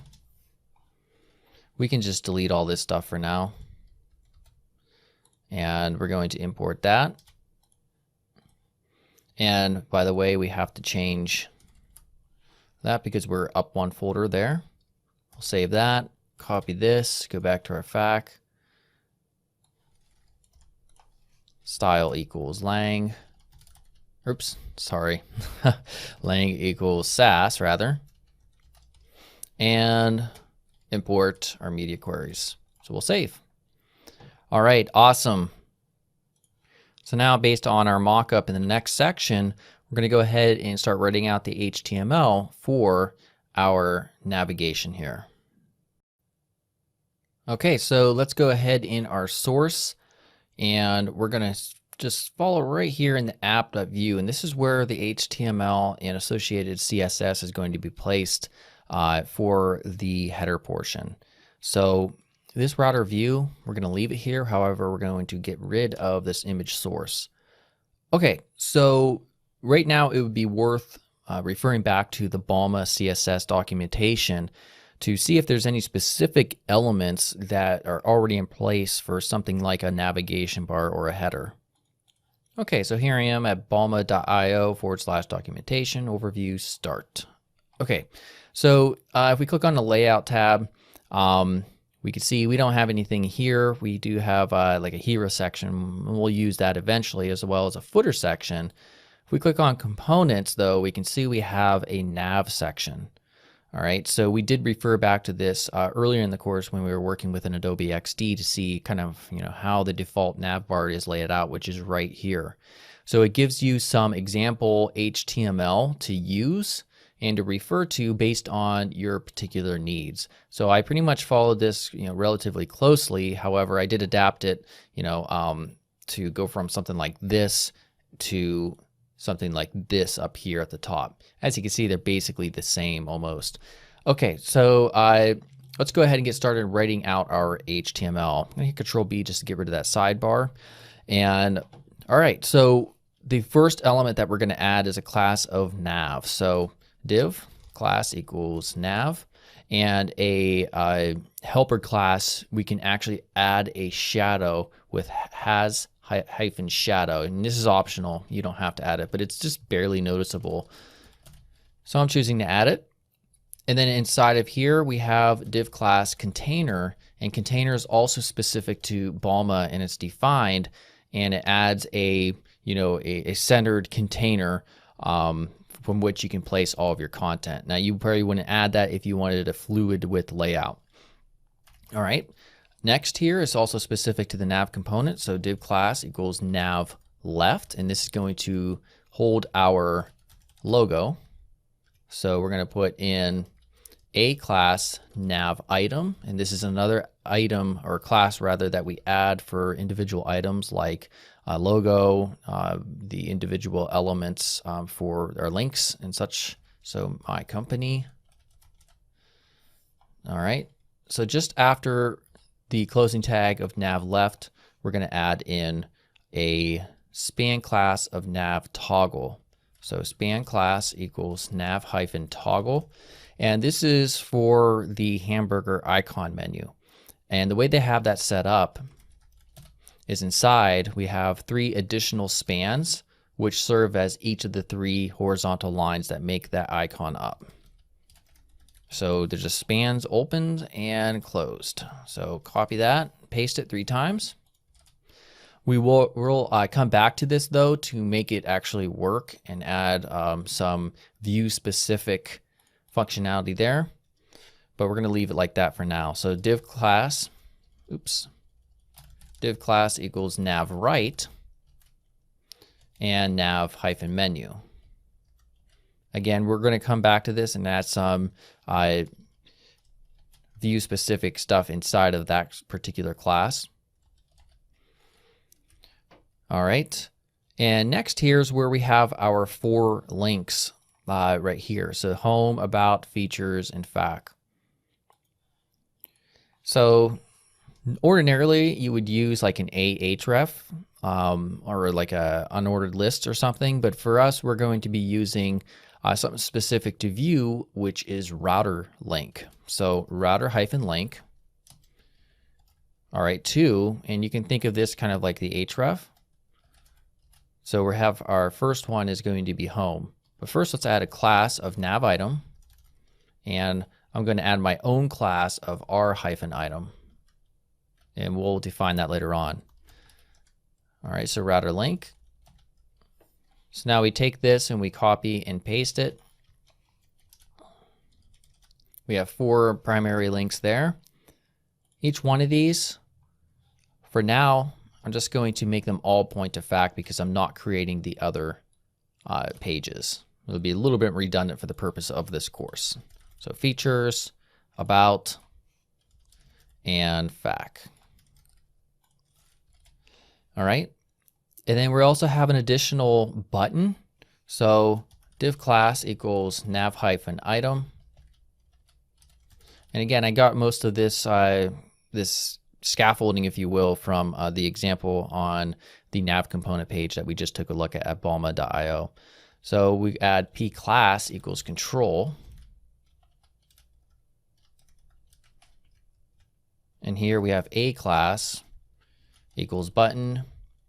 Is hyphen primary is for designating the primary color that's associated with our theme here. So we're going to make that button a primary color, and also is outlined. And this is a class that makes it so that the button is not outlined, because if you recall, right here, we made it kind of hollow. Well, not kind of hollow, it is hollow. So let's come down here and close that A tag here. And then we put in inside of the button a span class of icon. Close that out. And also iClass equals FA for font awesome and FA-download. Now we didn't actually include font awesome yet, so let's do that just in a second. Let's create the actual text, which is span join now. And let's save it. Now if we refer back to the browser at this point, if you have npm run dev already ran, you'll see we have the basic structure here. We do have a little bit of margin or patterning up there. We'll figure that out. But we can see we don't have the actual icon showing up. So let's go ahead and fix that real quick. If you go back to the Balma.io documentation, we'll see that at the bottom, we have font awesome. We need to include this in our index.html. So copy that, Control B, index, just right here, just above the closing head tag. We'll save it. And there we go. Let me check this out. Awesome. So obviously the color's not correct, but we will correct that. And this top section right here, I forgot, it's based on the CLI generating some CSS there, which we didn't get rid of yet. So let's go back real quick to our app view. And all of this stuff, we're just going to gut it. So let's get rid of that. Now we go back and we can see that that's much better. Okay. Let's do some real quick CSS/Sass to get this thing working a little bit better, or looking a little bit better, more consistent with our mockup. So I'm just kind of dragging this over, and we'll see if we can get away with just doing a kind of a split screen so you can see how it updates as we write our CSS. So we're going to reference the nav class, and we're going to make the background, and make sure you indent this correctly, as that's how Sass works. Background color. We'll make it 383838, and that's, you can grab that color code, by the way, from our mockup. That's what I used. All right, save it. You can see how it updates. We're also going to add, we're going to reference rather the links inside of it in the hover state. So A, hover, hit enter, and tab in. We're going to make them gray. So because right now, if you hover over them, they're like that. Make sure you space that out, otherwise it won't work. Now we're pretty much staying the same. Next, we also have our, let's see here, nav-left A. So we're going to style the logo, and we're going to come in and we're going to make it white. And also we're going to make it font weight of bold. There we go. Additionally, we're going to reference the links with a class of r-item, which is a custom class that's not defined in Balma, but one that we're going to do instead. We're going to make the color C1, C1, C1. So we'll save that just to make these pop out a little bit more. Next, we're going to give them a padding. So the padding will be 0.5 rems on the top, and then 1.75 rems on the bottom. We'll save it. So it's going to space them out a little bit more. And then also, just for mobile only, so we're going to add mobile here with a plus. We're going to make the color gray. And their hover state, sorry about that, and colon hover. Give us some space here. We're going to make the background color really light. So F1, F1, F1. We can't really see this yet because the navigation isn't responsive and we can't see that, but we'll get to that momentarily. All right, so I'm going to go ahead and save, and that's good for now. So in the next section, we're going to focus on getting this responsive navigation actually working. And if we look right here, we could see, we click on it, nothing happens. All right, so let's go ahead and get this responsive navigation working. We can see it does toggle back and forth, but if you click on it, it doesn't work. It's also not styled very well. Can't really see it. So let's go ahead and address those issues. So I'm going to expand this just full width for now. And in our app view, we're going to focus on our span class nav toggle. So this is the actual hamburger menu that you saw. Now we have to add a v-on click, and v-on, by the way, is specific to Vue.js, and it's a directive. So v-on, and on what? Well, click, and we set a method here. So we'll just call this toggle nav. All right, so when this hamburger icon menu is clicked, it's going to call toggle nav, and we'll define that momentarily. We're also going to add the v-bind directive, and we could choose style or class here. So we'll choose class equals, and inside of this object, we're going to make a class called is-active to show or bind it to the state of is active.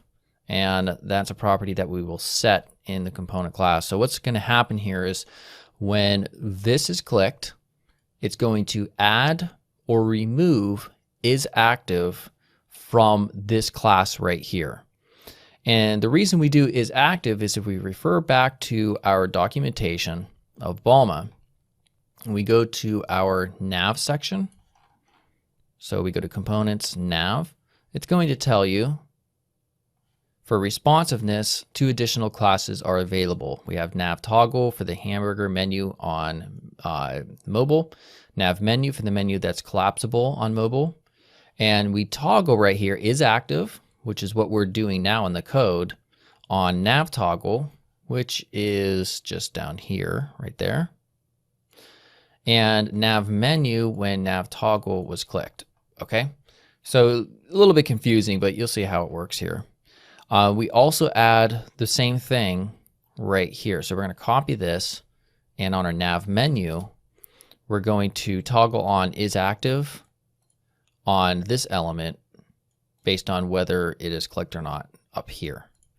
All right, so let's go ahead and save that. It's not going to work yet. We have to go down to the script section, which is where the component logic resides. So we're going to add in 2 different properties here, and that's going to be data function. We're going to return is active because that's what we're referencing here in the template, and we're going to set it to false by initially. After this, right here, we're going to put in a comma. We're going to add another object in object or methods rather, and ours is called toggle nav, and we pass in this, or we reference rather, is active equals, this dot is active, and that will toggle between true and false. So let's go ahead and save that. We'll go back to our project. Now, if we click it, look at that. So you can see we have our custom CSS where we added the light gray background and changed the color of these a little bit. So now that is all working. Real quickly, let's just add the CSS to make that more noticeable because you pretty much cannot see it at the moment. So let's go ahead back down here, and we'll reference nav-toggle span, which is for each of those 3 lines. And the background color, we're going to set to C1, C1, C1. So now we go back. If I can find it, there we go. Now we could see it. Cool. So now in the next section, we're going to get focused on adding, real quickly, our footer just down here. Once the footer's done, then we'll focus on the home component and the fact component. And by the way, the fact component, we're not just going to hard code all this stuff in here. We're going to pull from a public API just so I can show you how to do that. And also how we can see the differences between our React, Vue, and Angular. Okay, so now let's go ahead and work on this footer that we have down here. It's obviously very simple. We'll just use Font Awesome for these two icons and set up two different columns here and just have a single paragraph of text. We'll also add the quick, quick CSS right here. All right, so let's come back up here. Now remember, this is the router view. This is where our components for home and fact will reside. So we can just go underneath this and put in our footer because we want our footer to always be displayed as well. So let's go ahead and write out the CSS for that. And as well, there is a footer in the layouts section or the tab of the Balma.io documentation. So you can reference that if you want on your own. What we make a footer tag or element with a class of footer, and color is primary. Div class here is container because we want everything inside of a container. And then inside of here, div class equals columns because we have columns in that container. And then also div class equals column. Inside of here is where our first paragraph goes. And I'm going to paste in, just off screen, or copy off screen, some text here. And then we have a second one. We can get rid of this. Also, we're going to add a helper class, has-text-write, and this is from Balma, just to write align text. And then we're going to add in two links for social icons. So a class equals icon, href, not going anywhere because this is fictional. I class equals font awesome, and then font awesome hyphen Facebook, which is the name of it.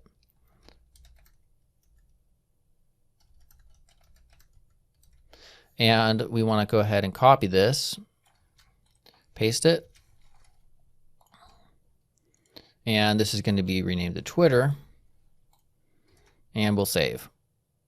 If we go back, we can see that the default color here is just a very light gray, so you can't really see it. But here are our two icons. So let's go ahead and fix up this formatting just a little bit. So we'll go back, go to the style section. And really, it's only just a few different things here. So we'll pass in our footer. Background color is going to be the primary, and we're going to make this important. Oops. We're going to add an important here. Color is going to be white. All right. And then we're also going to reference the icons. We're going to make them a color of white and a margin left of 20 pixels just to move them away from each other. So we'll save that. And there we go. Now, obviously, it's all scrunched up here at the top because our home content is just this home text. So that's what we're going to focus on in the next section. So let's focus on taking this and making it look like this in our project. Okay, so now we're pretty much done working within our view, our main app view. So what we want to do now is get our toolbar or sidebar up, go into components, and work on our home view. So as you can see, it's very sparse. So what we're going to do is refer back real quickly to our Balma documentation. And we can see under layout, there is a hero section. So the hero section is this portion right here. That's called a hero section. Ta-da. So exciting. So they have some predefined CSS for us based on these hero sections.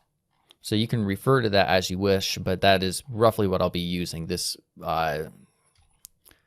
styling right here. But we're going to make some adjustments, of course, to make it custom. So let's go back, get rid of home here, and section class equals hero. And inside of it, we're going to put in div class equals hero hyphen body. Not her body. Jeez. What the hell am I thinking about? And then div class equals container. And inside of there, we have our h1. Class is title. And again, this is specific to Balma. And just for the fun of it, we'll use interpolation here. So heading. Interpolation, by the way, is just to show basically a property or a variable that's defined here in our component. So I just want to show you how that's done. It's very simple, basic stuff. All right, and then also we're going to have div class equals is hyphen 2 hyphen thirds column and is hyphen paddingless. All right, so there's 3 different things happening here. Is 2/3. So what is that exactly? We haven't really encountered the column structuring yet. So if we go back to the Balma CSS, we'll see if we go all the way back up to the grid, we'll find that we have all of our grid classes. So we can see is 2/3 is one of them.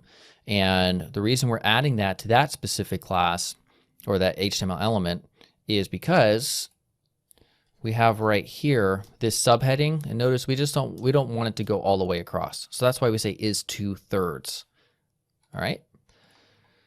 And then also we also had a helper class there is paddingless, and column is what you always add to individual columns contained within a columns div essentially.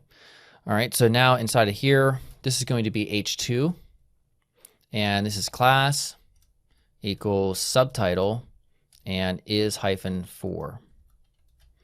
We'll also use interpolation and call this subheading, which we'll recreate in the logic section down below. All right, after that, we're going to have a call to action button. So we're going to put a class button. And again, this is from Balma. So they have a button section, which you can check out. We're going to add is large, which is also from Balma, and is primary to make it the primary color that we were using in our app. ID, we're going to make this learn, that's custom, and then learn more. All right, great.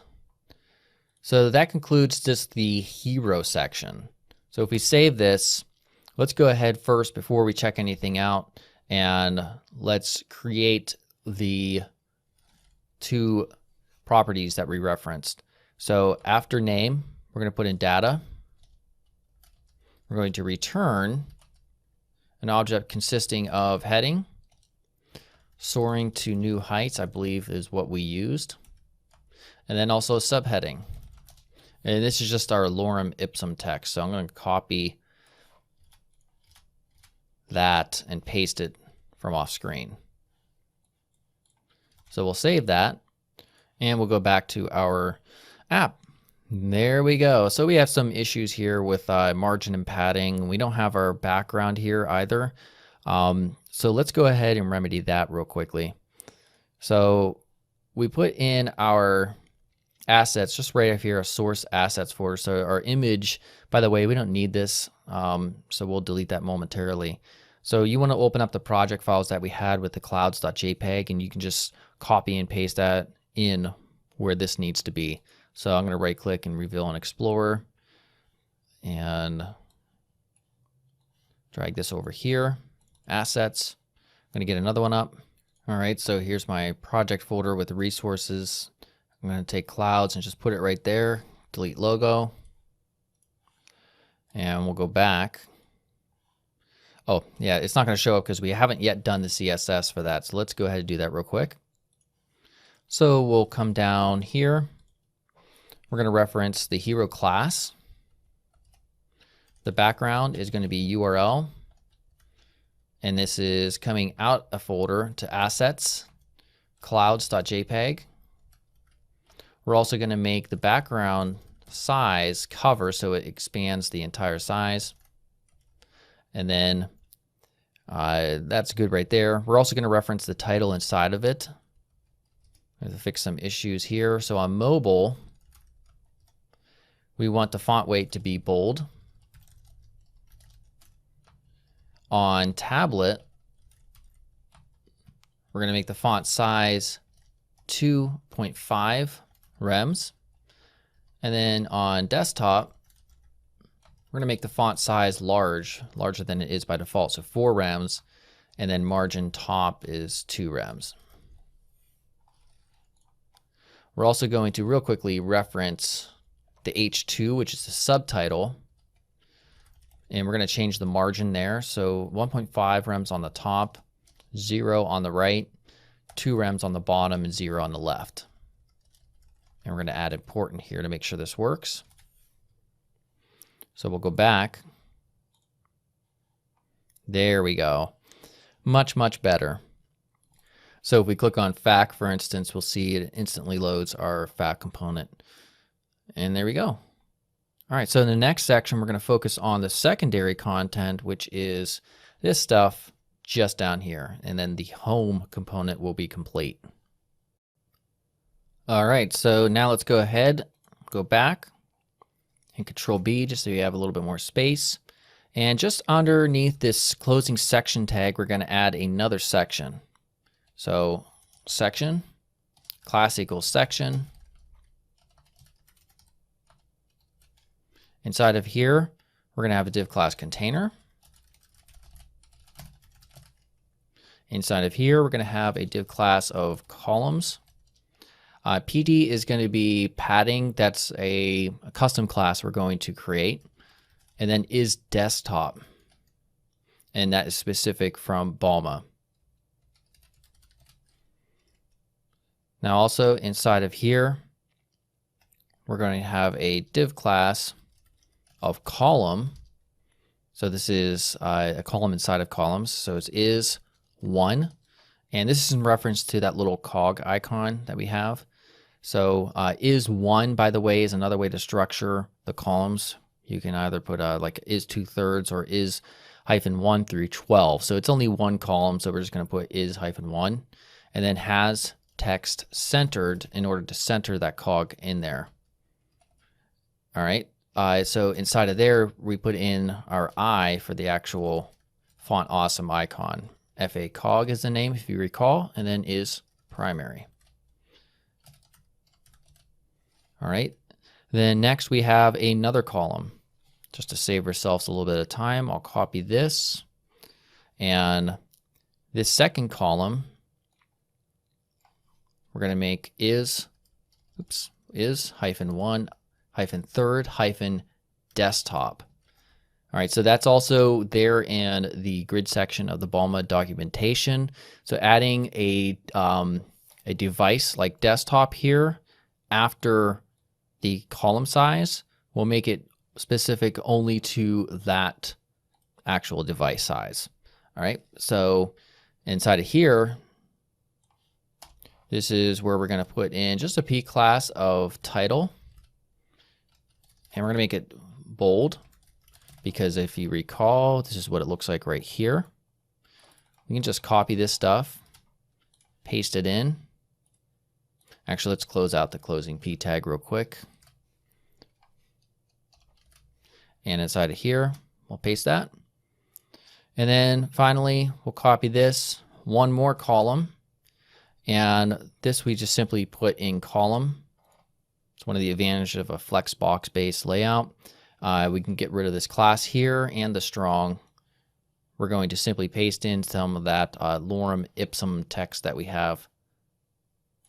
So I copied it off screen, paste that in there like that. All right, so it's save. And this is what that looks like. So it does need a little bit of work, which we'll fix in CSS momentarily. So let's keep on going and focus on the testimonials right here. All right, so after that part, we're not going to create a new section. We're just going to add just beneath the closing section right here, div class equals columns. I'm going to put our PD class, which we'll reference shortly. Div class equals column. Sorry about that. All right, and then this is also specific to Balma. So we created that card layout. So if we go back to the documentation, we go up to elements. I believe it's in elements. No, maybe it's in components. There we go, card. Here's all the information you need to know about that. So it gives you different HTML scenarios based on this result, if you want that type of card, or this type of card, or this type of card, which is more specific to what we want, although we're not going to have share buttons or anything like that. Nobody wants to share testimonials. So let's go back here. And the structure is div class card. Inside of here, we have div class equals card hyphen content.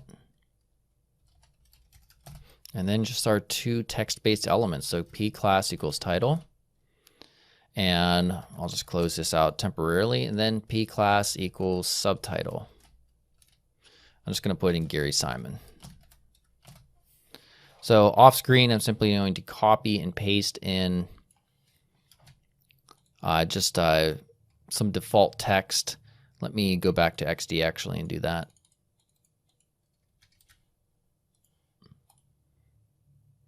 And this goes right here. Put a dash in front of my name. And then we're going to copy and paste everything from column. And that ends right there. 2 more times. So we have a total of 3 of them. So we'll save that. And with any luck, if your div structure is all correct, this is what we should have. So it kind of looks a little bit silly. Padding's not very good. So let's fix that with CSS. Come down here. And underneath our H2, we're going to reference our cog, because if you look back at the cog real quick, it doesn't look very good. It's so small and ugly looking. So let's go ahead and fix that. FA-cog is a class that's attached to it. Font size, we're going to make it 40 pixels. And then learn, that was a custom ID that we added. And desktop only, we're going to make a margin bottom of 2 rems. Let me save this just so we could see the result. There we go. We kind of push things down from the learn more button right there to give it more even spacing. All right, let's also reference our PD class, and it'll be the final element. So on tablet only, it's going to be a padding of 2 EM and 0, or tablet and above rather, which is pretty much everything. So there we go. It spaces everything out.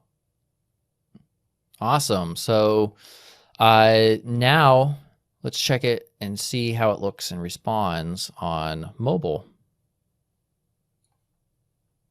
Great. Works well. All right, so in the next section, we're going to focus on this fact page right here. All right, so let's go ahead and make this ultimately look like this over here. Okay, so let's go ahead and get our sidebar up with Control B, click on our fact.view, and get started on that. So there's quite a bit less CSS right here, or HTML rather, than the other home component. So we're going to gut out the fact name right there. We're going to put in div class of container, because we want everything kind of centered within that containing element. We're going to add section class equals section. Again, that's coming from Balma. Inside of here, we're going to add our h1 class equals title. Make it fac. And then also h2 for a subtitle. Class is subtitle and is 4, and that's for a size. So I'm just going to type in real quickly lorem ipsum and all of that jazz. All right. And then after it, we're going to have our columns. So div class equals columns. We're going to add a v if actually, and we're going to use also a v4 directive to iterate through a public API just to show you how that's done.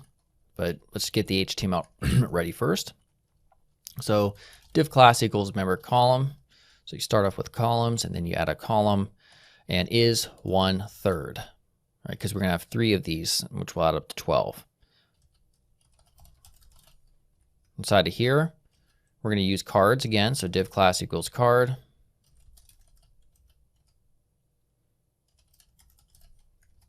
We're going to have div class equals card hyphen content. And then inside of here, we're going to have p class equals title. I'm just going to put my title for now. We'll use interpolation momentarily. And then answer. Oops, not yet. My answer. There we go. So if we save that, head on over to our app here. There we go. We got our FAQ, subtitle, my title, and my answer. So let's go ahead and actually pull from a public API. It's called JSON placeholder. I've used it before in other tutorials with Angular. And it just allows you to just pull in some mock JSON data like comments and pictures and posts and all that stuff. So to do that, we're going to use an HTTP library that works well with Vue called Axios. So to do that, we're going to use npm to install it. So let's go back to our console. We're going to type in npm install Axios and save it. All right, once that's complete, we'll go back to our project. And just after the script tag, we're going to import it. So we import Axios from Axios, very simple. All right, next here in our exports, we're going to have after name, we're going to have data, and this is an arrow function which we can use, and we can pass in facts or name it facts as an array, and also if we have any errors as well.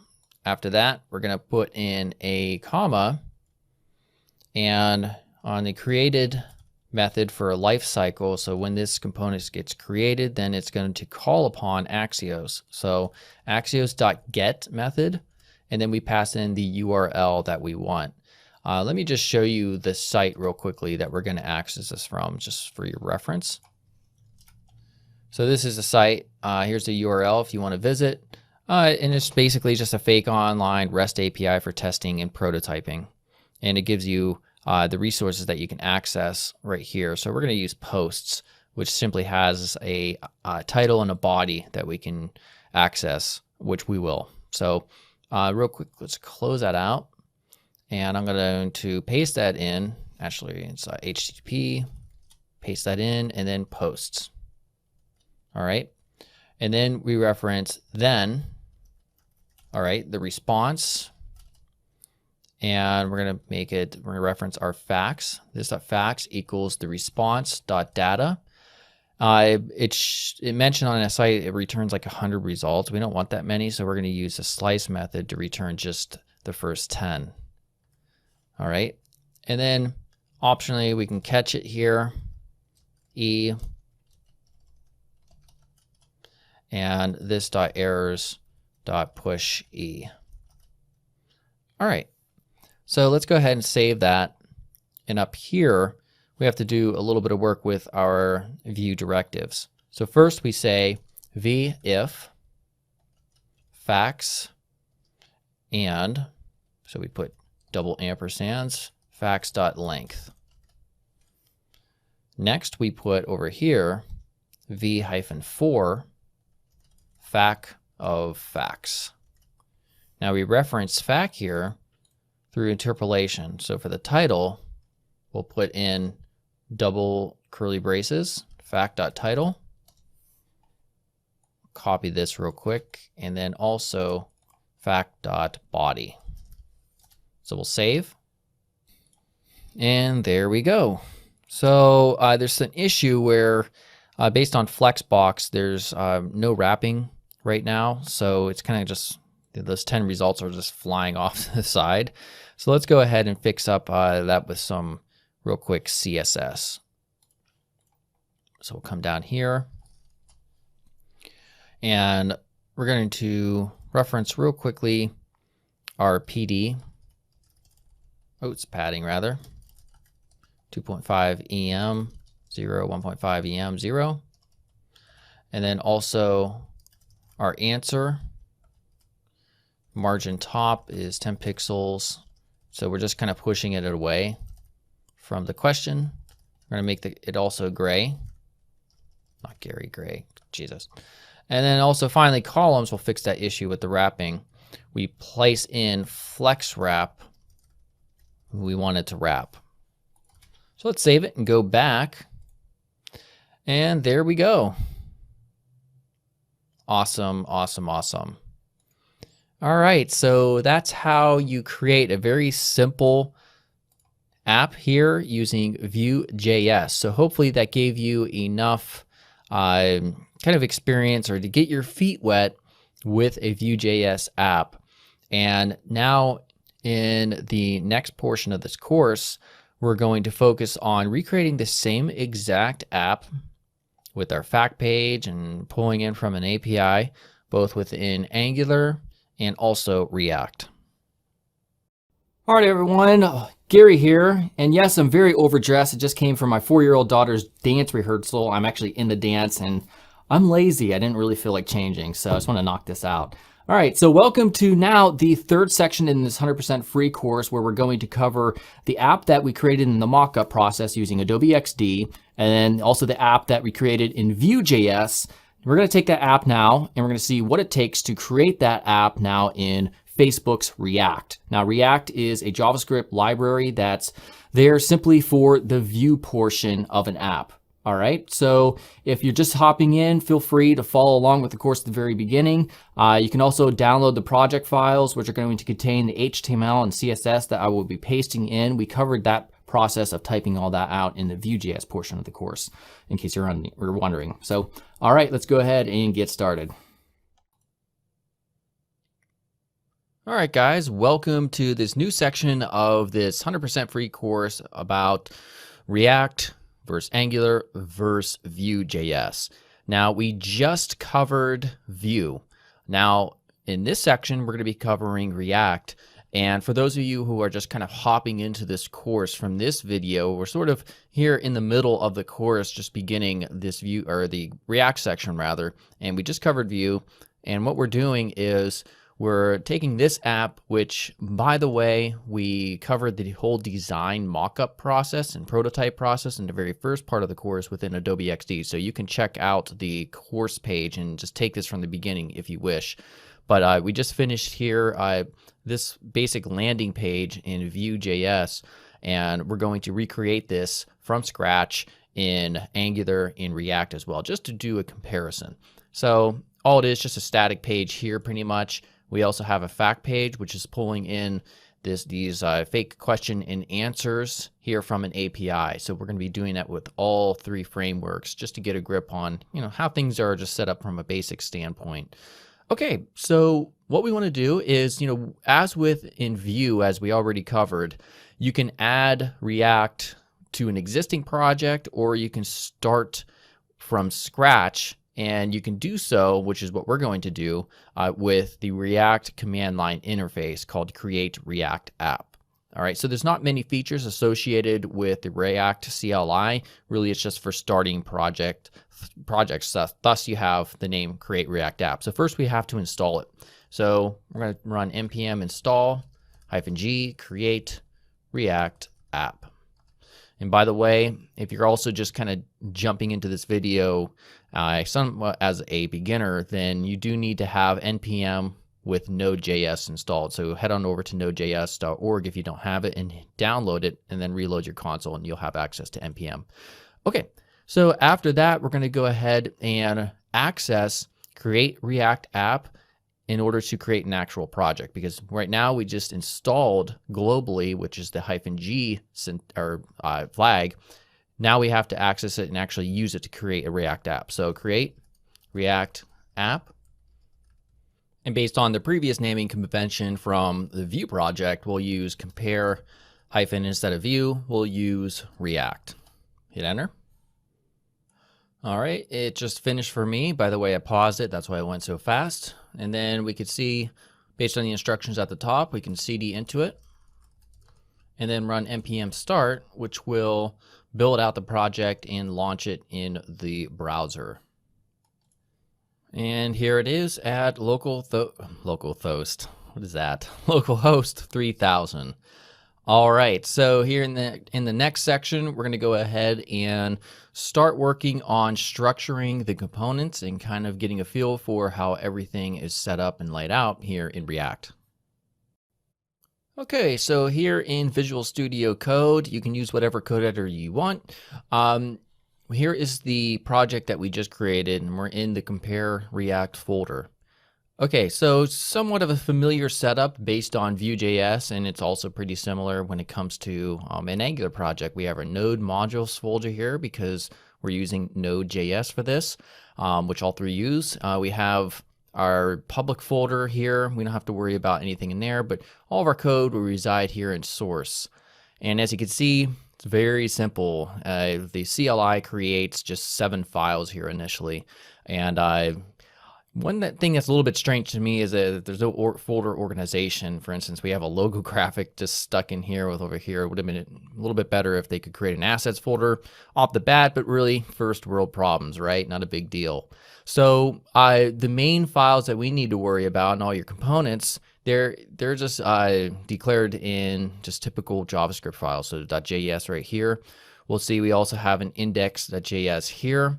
And this is what really helps get the project loaded up. We could see that we have a React DOM, we have a render, and we have our app ID passed in. And this is in reference to the component right here, app.js. All right, so the name of it, of course, is class app, and then we're exporting app to be used there in index.js. So there's a few differences, although also a lot of similarities when we're comparing these frameworks and libraries to each other. So at the top, which is consistent with all three of them, we have our imports up here. One thing that's pretty and quite different that sets React apart from Angular and Vue is we have the class app extends component. Really for Angular, this sort of thing, I want to say sort of thing, but within your class is really just designated for being solely for your component code. But when we have our class app extending here of a component, we have both the template, which is defined right here within this return. So all your templating, your HTML, although technically this isn't HTML, it is JSX, and I'll discuss that slightly in a bit, goes right here within this return. And then your component logic largely lies outside of render right here. So if you want to call or hook into component life cycles, for instance, you would do it out here. And we will do that once we develop our little landing page app.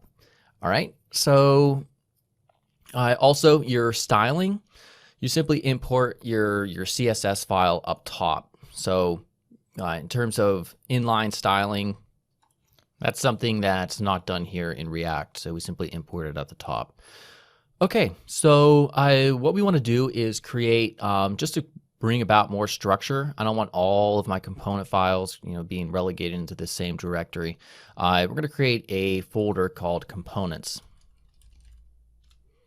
All right, and inside of components, we're going to create just a few different component folders additionally based on our needs. So let's head on over to Adobe XD so I can show you the layout real quickly once again. All right, and here's the layout that we already designed and already did in Vue. And if we try to think about this in terms of component structure, again, this is going to be the same thing as Vue if you followed along there. First, we have our whole app interface. And this is really where we would structure everything, and we would consider it the actual app, or in other words, this right here, this is the starting point of the app. Going further into that we have our header here, our navigation.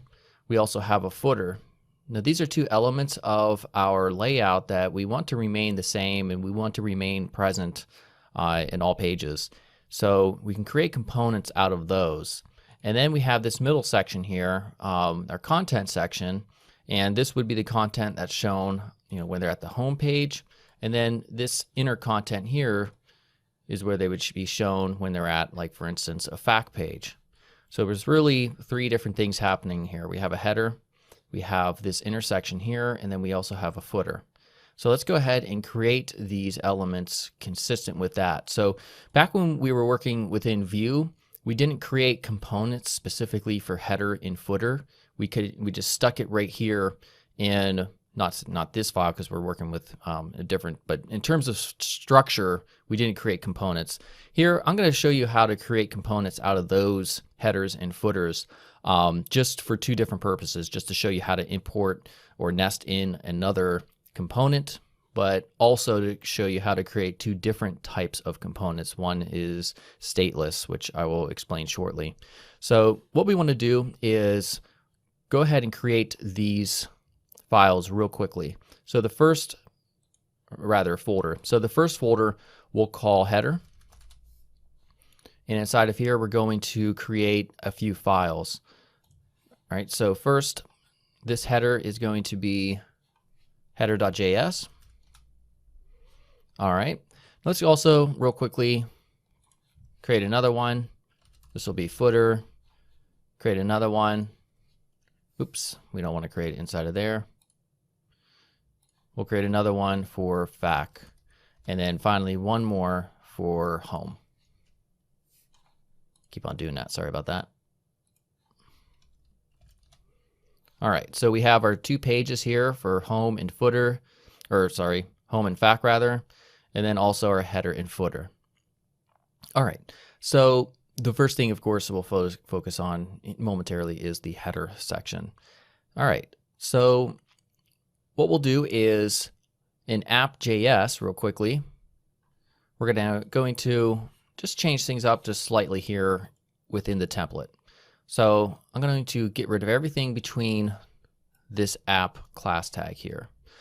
And by the way, when it comes to JSX, you can see there's some slight differences. For instance, when you have a div and you're trying to specify a class, it's not class equals app, it's class name equals app. Very important, otherwise your app will break. All right, so one thing we need to do is import the header. So at the very top, we did create that header file already. So I'm just going to copy this real quick. Actually, we don't even need logo, so I'll just change that real quick.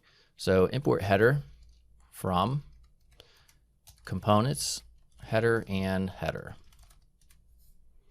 All right, great. So we'll save that. And inside of, let me take this real quickly, Control A, Control C to copy all. Let's go over here and just paste this in. Now for our header, we're going to get rid of that.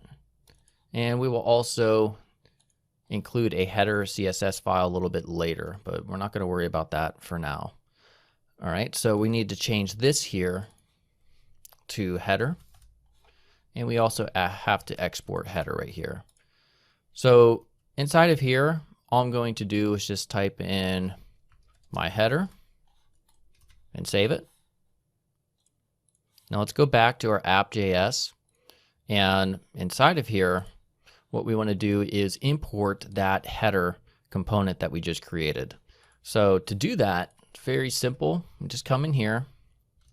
We open it up like it's a HTML element essentially. So header, and close it out like that. So we'll save. And this is what the app should look like so far. Very ugly, but let's keep on going anyhow. So we also want to create a footer.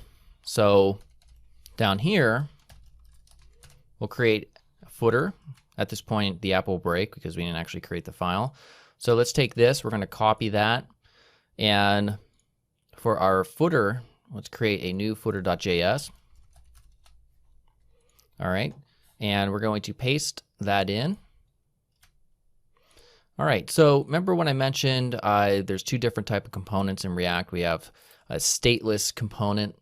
This right here is a stateful component. So you have stateless and stateful.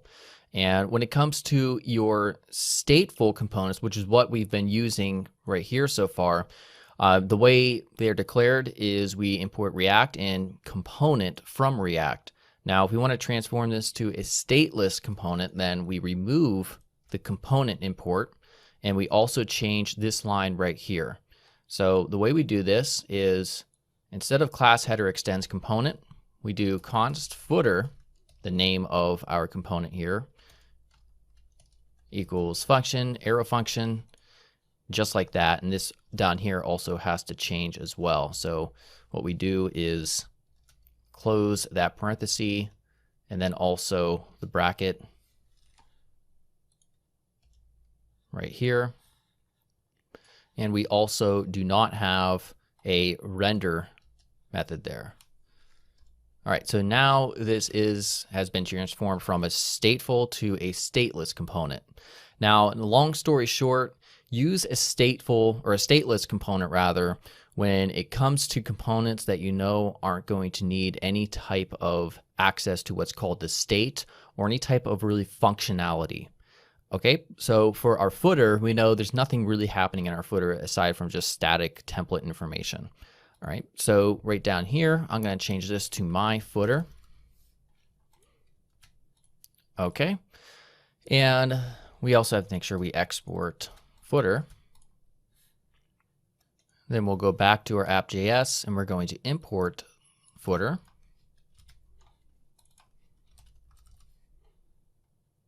This will be footer. I keep on doing that with my caps lock. Sorry about that, guys.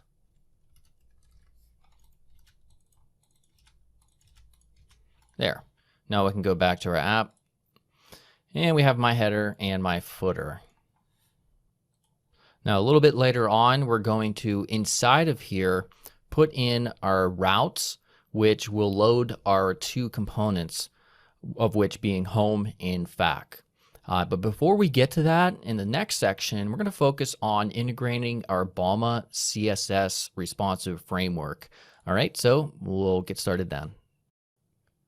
Okay, so the next step in order to integrate Balma, which is a CSS frontend framework, is to use npm to install it in order to give our app local access to the Balma framework. Now, this process is the same across all three of the frameworks and libraries that we're using, which is React, Vue, and Angular.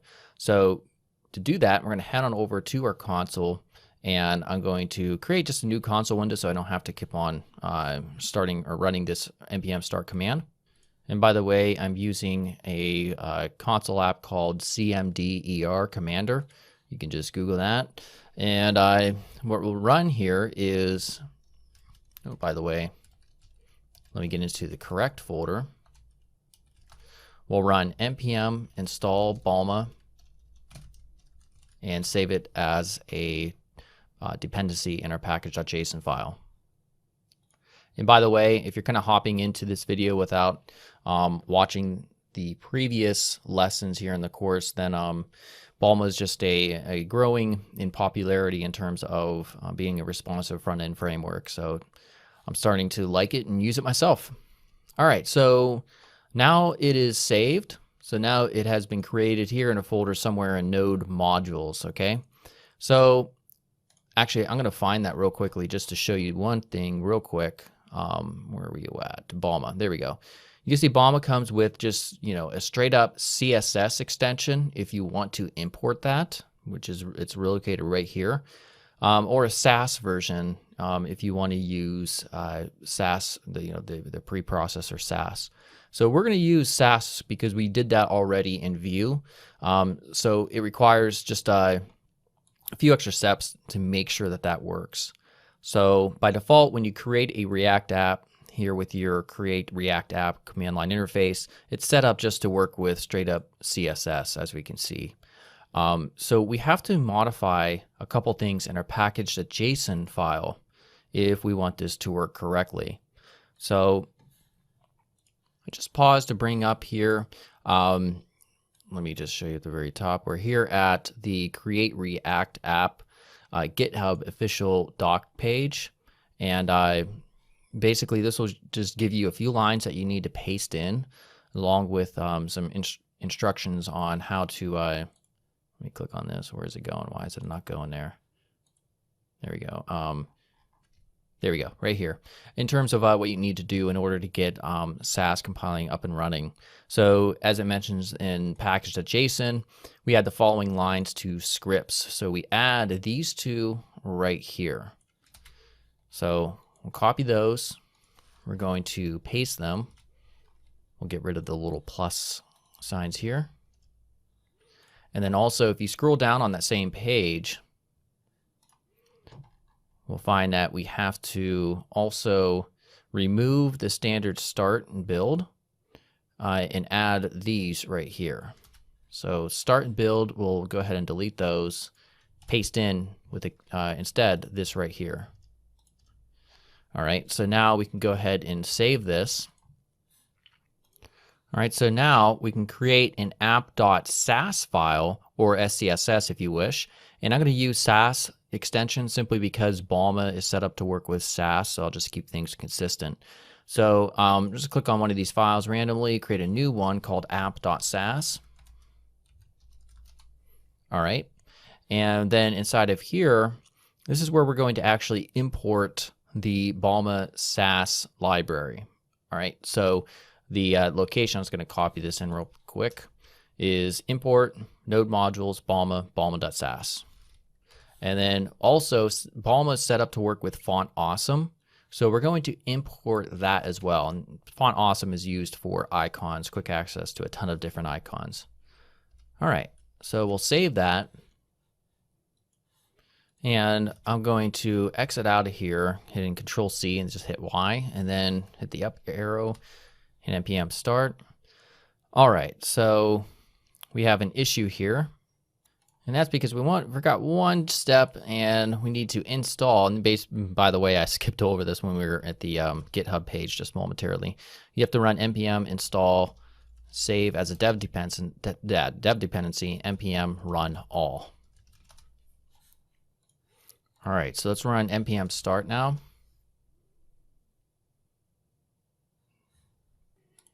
Oh yeah, I keep on doing this. I am horrible. Sorry about that. There's another command that we need to install, or package rather, npm install node sass chokader, and then save that as a dev dependency as well. Yeah, sorry. I promise, when we run npm start again, it is going to work. All right, now we're going to run npm start. There we go. All right, cool. All right, so now we're going to go back to our editor here. And if we click on app.css, we're going to notice that we have our Balma framework imported right here. All right, so the reason it's doing that is because app.sass, it will take this, it will compile it all down to app.css. All right, so we don't really change anything here. We still import, even though we're using Sass, we still import app.css right here. All right, so that's it in terms of integrating our Balma framework. And inside of these folders, by the way, we will create Sass files. And once we save those Sass files, it'll create, from footer.sass, it'll create footer.css. And then inside of footer, for instance, we'll import footer.css to work with the CSS that was compiled from the Sass file. All right, so now in the next section, we're going to focus on the very top of the layout just because it makes most sense. And that will be within our header component here and getting that looking more like this up here. All right, so let's work on this header now. Now, if you follow along with the last section of the course when we created the Vue app, well, I really don't want to have to rewrite all of the HTML for everything again. So what I'm going to do is I'm going to open up that project, the Vue project, and I'm going to copy the HTML and make it work here in React. So again, if you want, if you want to be able to follow along and kind of understand essentially, all the HTML process, then watch the Vue section of this course. All right, so here I have the Vue, the app.vue, and this really has the header portion at the top. I'm going to create, or copy rather, everything from div, nav, hash shadow, all the way down right to here, just above the router view section. So once I do that, I'm going to real quickly create a new file, because we're going to copy or replace rather every instance of class and change it to class name. So I'll create a new file. It doesn't matter the name because we're going to delete it. Just going to copy this, or paste this in rather, and right here I'm just going to select class, Control F, and we're going to replace, and we click on this little button right here to class name, and click on this button and I'll change them all to class name as need be. All right, so I'm going to copy that now, select all and copy, delete that. We'll go ahead and delete that file right there. And now inside of here, take this and paste in everything that we had there. So now it's giving us some issues here because we have this v on click stuff happening right here. That's for Vue, so we're just going to delete that, and then also delete this v bind right there.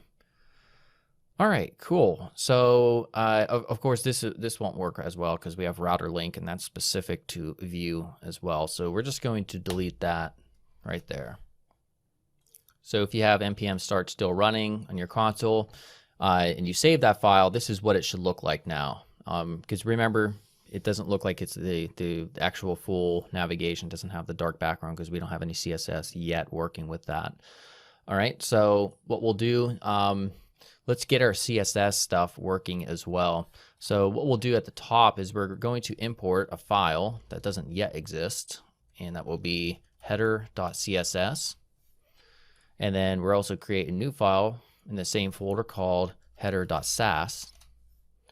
All right, and again, this is all simply coming from the previous Vue course, or Vue project rather. I'm just using the same Sass rule sets or CSS rule sets that I created before. So I'm going to paste in this stuff right here. And it's not going to work yet. We have to import our mq.sass file, which we haven't yet created. But at the top, we want to import a file that we're going to create out here. And that's our media queries.sass file. And so this is something that we had set up in the previous project in Vue as well. So out here, I'm just going to click on any of the files and create a new file called mq.sass. And I'm just going to paste in everything that we had there in the previous. So this is just some initial variables that we want access to. And then there's also some mix-ins for responsive CSS, basically, for our viewports right here. So we'll save that. We'll go to here and we'll save that. Notice it will create a header.css file with all that stuff now written. And then over here, we'll save our header.js file too. All right, so now if you save everything, you'll find that if we go to our app here, that it's not really, we don't have our background, even though we set it already. And that's because we're going to go to our app.js, and we're going to take our import of this app.css and put it at the top here. And that way it doesn't override the settings that are in our header and our feature footer. So now if we go back after saving that, we'll see that now we have our header working here properly. Okay, so the next step is within our header.js in the template. Remember, we removed the 4 links here. So those links again are basically right here. So in order to get these working properly, we're going to have to set up routing. And we'll sort of work backwards, and we'll just start here in header.js by using the link attribute here. So link to, and this is the URL. Class name is nav item, and sorry about that, and r-item, and this is going to be the home. So again, we don't use regular ahrefs or anything like that. We're going to copy this and we'll paste it 3 times. This is going to be features, about, and fac.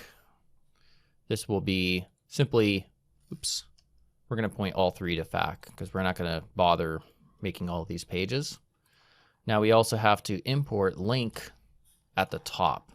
So import link from and react router DOM. So we'll save that. And now it will error as I intended because we do not have react router DOM installed. So we're going to install that real quickly in the console. So we'll come over here, npm install react router DOM, and we'll save it as a dependency. All right, once that's finished, we're going to go back to our project here, and we're going to head out over to our index.js file, and we have to import a browser router from the package that we just installed. So that looks like this right here. So import browser router from our package that we just installed. And then we have to make a couple adjustments here just under the app portion. All right, so we'll tab this in. And this is going to be, we're going to reference what we just imported. So browser router. And the app goes inside of it. Browser router. All right, that looks good. We'll save it. And now we see our links here, which don't work. They don't go anywhere because we haven't set up the routes yet. So let's do that real quick in our app.js. All right, so like I mentioned before, these go straight here in the middle. Okay, so what we do is reference route, which we're going to have to import at the top. And for the home page or just the root page, we're going to set exact to path, to true, and path to just a /, and the component that we're going to load for that URL is the home component. All right, so we haven't yet imported, so we have to import both of those at the top, both the route and home.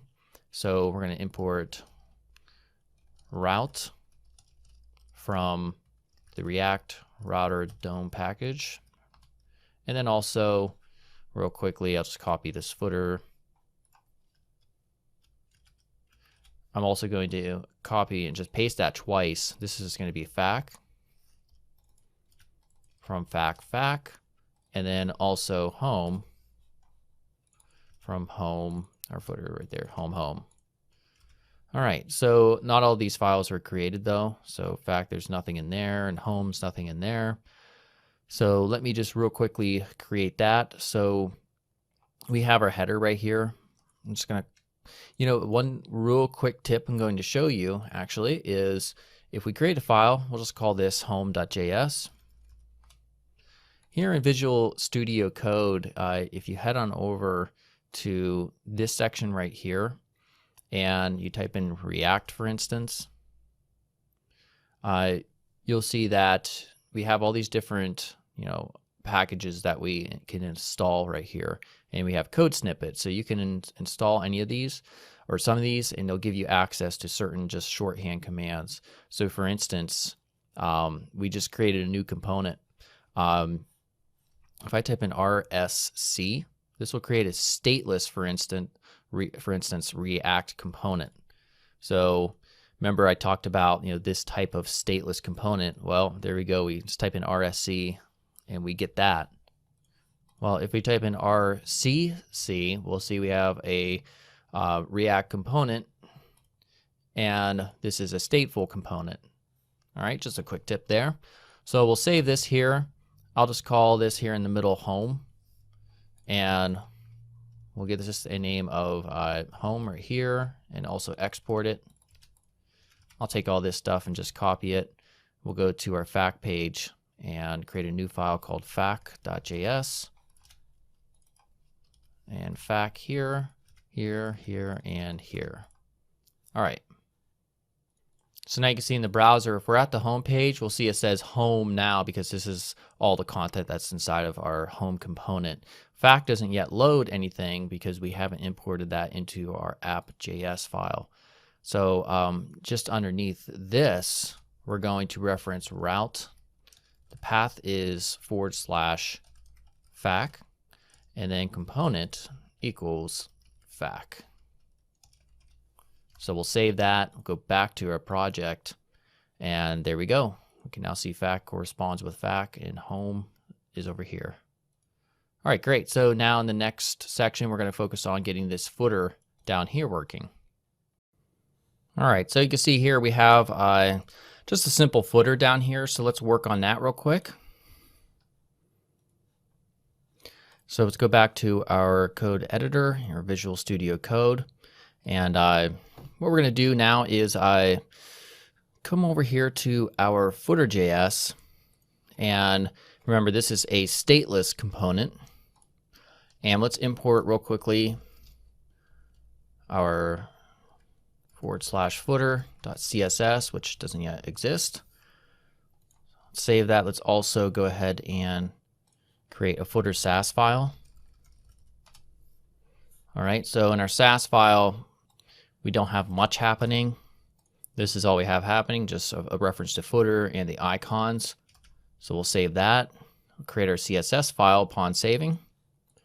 All right, so where it says my footer, I'm just going to paste in real quick the HTML that we created in Vue, and I also ran through the process that we covered earlier of replacing the class to class name. All right, so just in here, I'll paste that in like that. We don't have to give it a class name of app or anything like that, so we can delete that and save it.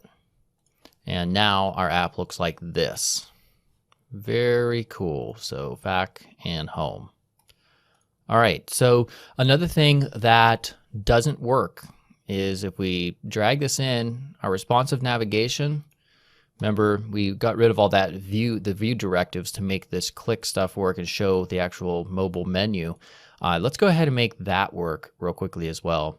So let's go ahead, extend this back over here. And we're going to head on over to our header.js. So now you may be wondering, if you're new to React, we already discovered so far how we handle, for instance, user events like click events in Vue. Well, how do you handle click events, for instance, in React? All right, so this right here, the span class nav toggle, that is the CSS or the HTML and CSS is responsible for creating that little hamburger icon menu.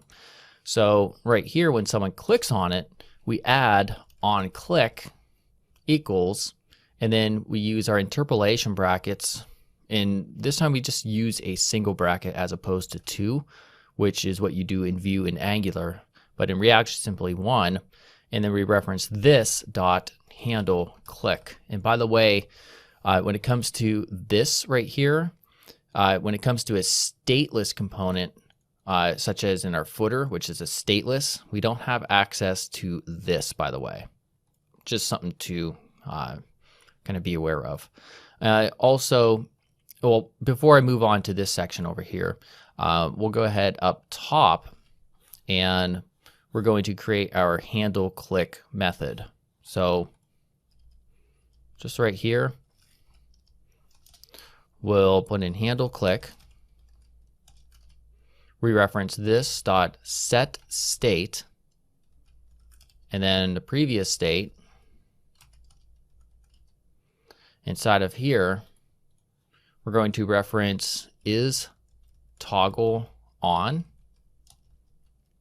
and then the previous state is toggle on. All right, so this is going to toggle back and forth. What we need to do first is work within a constructor up here. We pass in our props or properties. In React, we call them props. We run super props. This dot state equals is toggle on, and we set it to false by default. Then also underneath here, this dot handle click equal this dot handle click dot bind and this. So a lot of probably confusing stuff happening right now. I'll explain it momentarily though. Looking at this, make sure everything is good to go. All right, so let's save this. Real quickly, I gotta fix this typo. Now let's save that. And basically what's happening here is on click, it's going to call our handle click method right here. And we're using this dot set state, and this is toggling back and forth, is toggle on from true and false essentially. And so if we ran it now and we clicked it, nothing would happen. That's because this menu right here, we have to add or attach an isActive class onto it based on when this is clicked. All right, so to do that, just after render right here, we're going to create a property called menu active. So let menu active equals this state dot is toggle on. We're using a ternary operator here, so we add the class is active, otherwise simply nothing. All right, so then just over here for our class name, what we do is get rid of this, and we're gonna put them in interpolation brackets, and I'm gonna put in what was just there, which was nav right and nav menu, and then space, and then end a single quote, and we put menu active that we just declared up top, like that. So now we'll save it, and if you bring your browser in enough to see this mobile navigation, we click it, and there we go. We have access to our stuff down here, our drop-down navigation. All right, so also, if you recalled, if you follow along on the first part, this changes to an X if isActive is added as well. So let's do that. So we'll just come right here. I'm going to copy this just so we have the basic scaffolding right here. Remember, it's called nav toggle. That's the current class name. So we'll just replace all that with nav-toggle and save. So now we'll go back, click on it, and now it changes to our X and it animates like that. Awesome. Okay, so now obviously the one huge eyesore is this home component, and we want to take that and turn it into this section right here. All right, so that'll be the next section. All right, so we're gonna make this ugliness once again look like this here in the middle for our home component. Now notice there is a graphic here, so we're gonna have to import from the project files a clouds.jpg in an assets folder. All right, so let's go and do that real quick before we start working on our home.js component. So within this source folder, we're going to create a new folder called assets. And here, Visual Studio Code allows you to right click. We can reveal an explorer, and I'm going to simply, from the project files, which you can download, clouds.jpg. Okay, so now let's head on over to our home.js. And again, this is very straightforward. The only thing we're going to be doing here is just defining properties for our heading and subheading, which are right here and here. And the only reason I'm doing that is just to show you basic interpolation. And so we did that with Vue.js, so I want to show you how to do it here as well in React.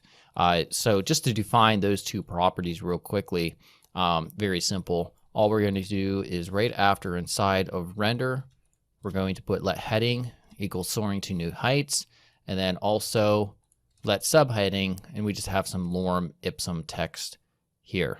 Very simple. All right, so we'll save that.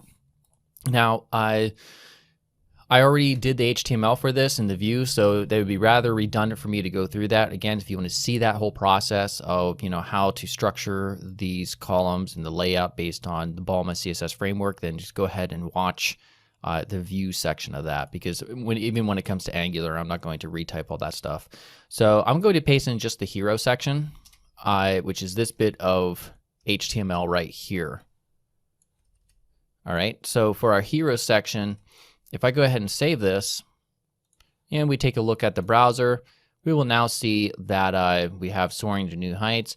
Now, it doesn't really look like our mockup simply because of two reasons. Well, first, we don't have our CSS set up for this home.js. So let's do that real quick, just so that we can actually see it looking more consistent with our mockup. So import home.css, save it.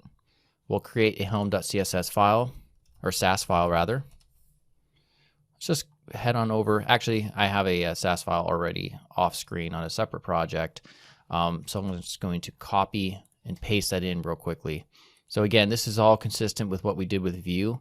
And again, if you want to see me hand typing all this stuff out, go back to that early portion in the course and save this.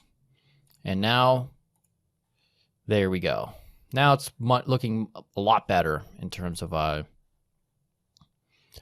being consistent with the prototype that we did. All right, so now let's focus on this content here. So I'll simply just paste in the rest of that. So we'll go back to our home.js.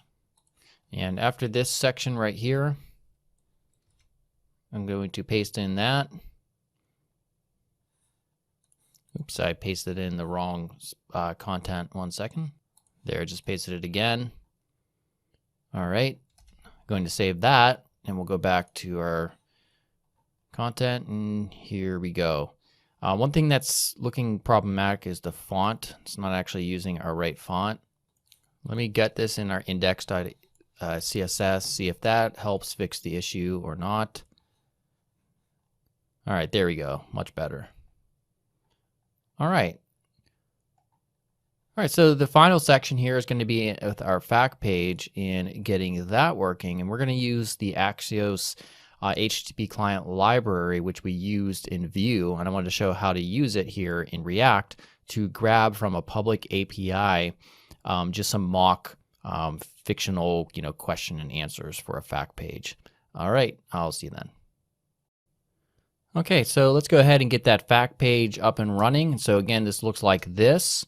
And so we will grab all of this stuff from an API. So first, we're going to use Axios like I mentioned, and we're going to install it with npm. So install Axios and save. All right, so now let's go over to our fact component, which is fact.js. First, let's get some initial setup done. Typically, we go to our header.js real quick and grab just this import. I'm a little bit lazy. I don't want to type it all out by hand. So fact.css, we'll create a fact.sass file. All right, that looks good. For the fact sass, there's really not much. So what I'll do is just, we don't even need access to the media query import line. So I'm just going to paste this in and save it. You can pause, by the way, and copy this. Otherwise, you can grab it from the Vue project if you followed along there. All right, now let's go back to our fact.js. And so the first thing that we're going to do is I'm just going to paste in some of the template, or all the template stuff rather. Then we'll focus on the logic stuff in terms of grabbing an API object from, or JSON rather, from Axios or with Axios. So what I'll do, just paste right here. All right, so let me just tab these in real quick. So between those two divs that we have going. And what we have, so is just the, just typical stuff is for the fact, and we have a subheading here. And then we have a div class of columns. And in here is where we take the object that we're eventually going to define up here and grab.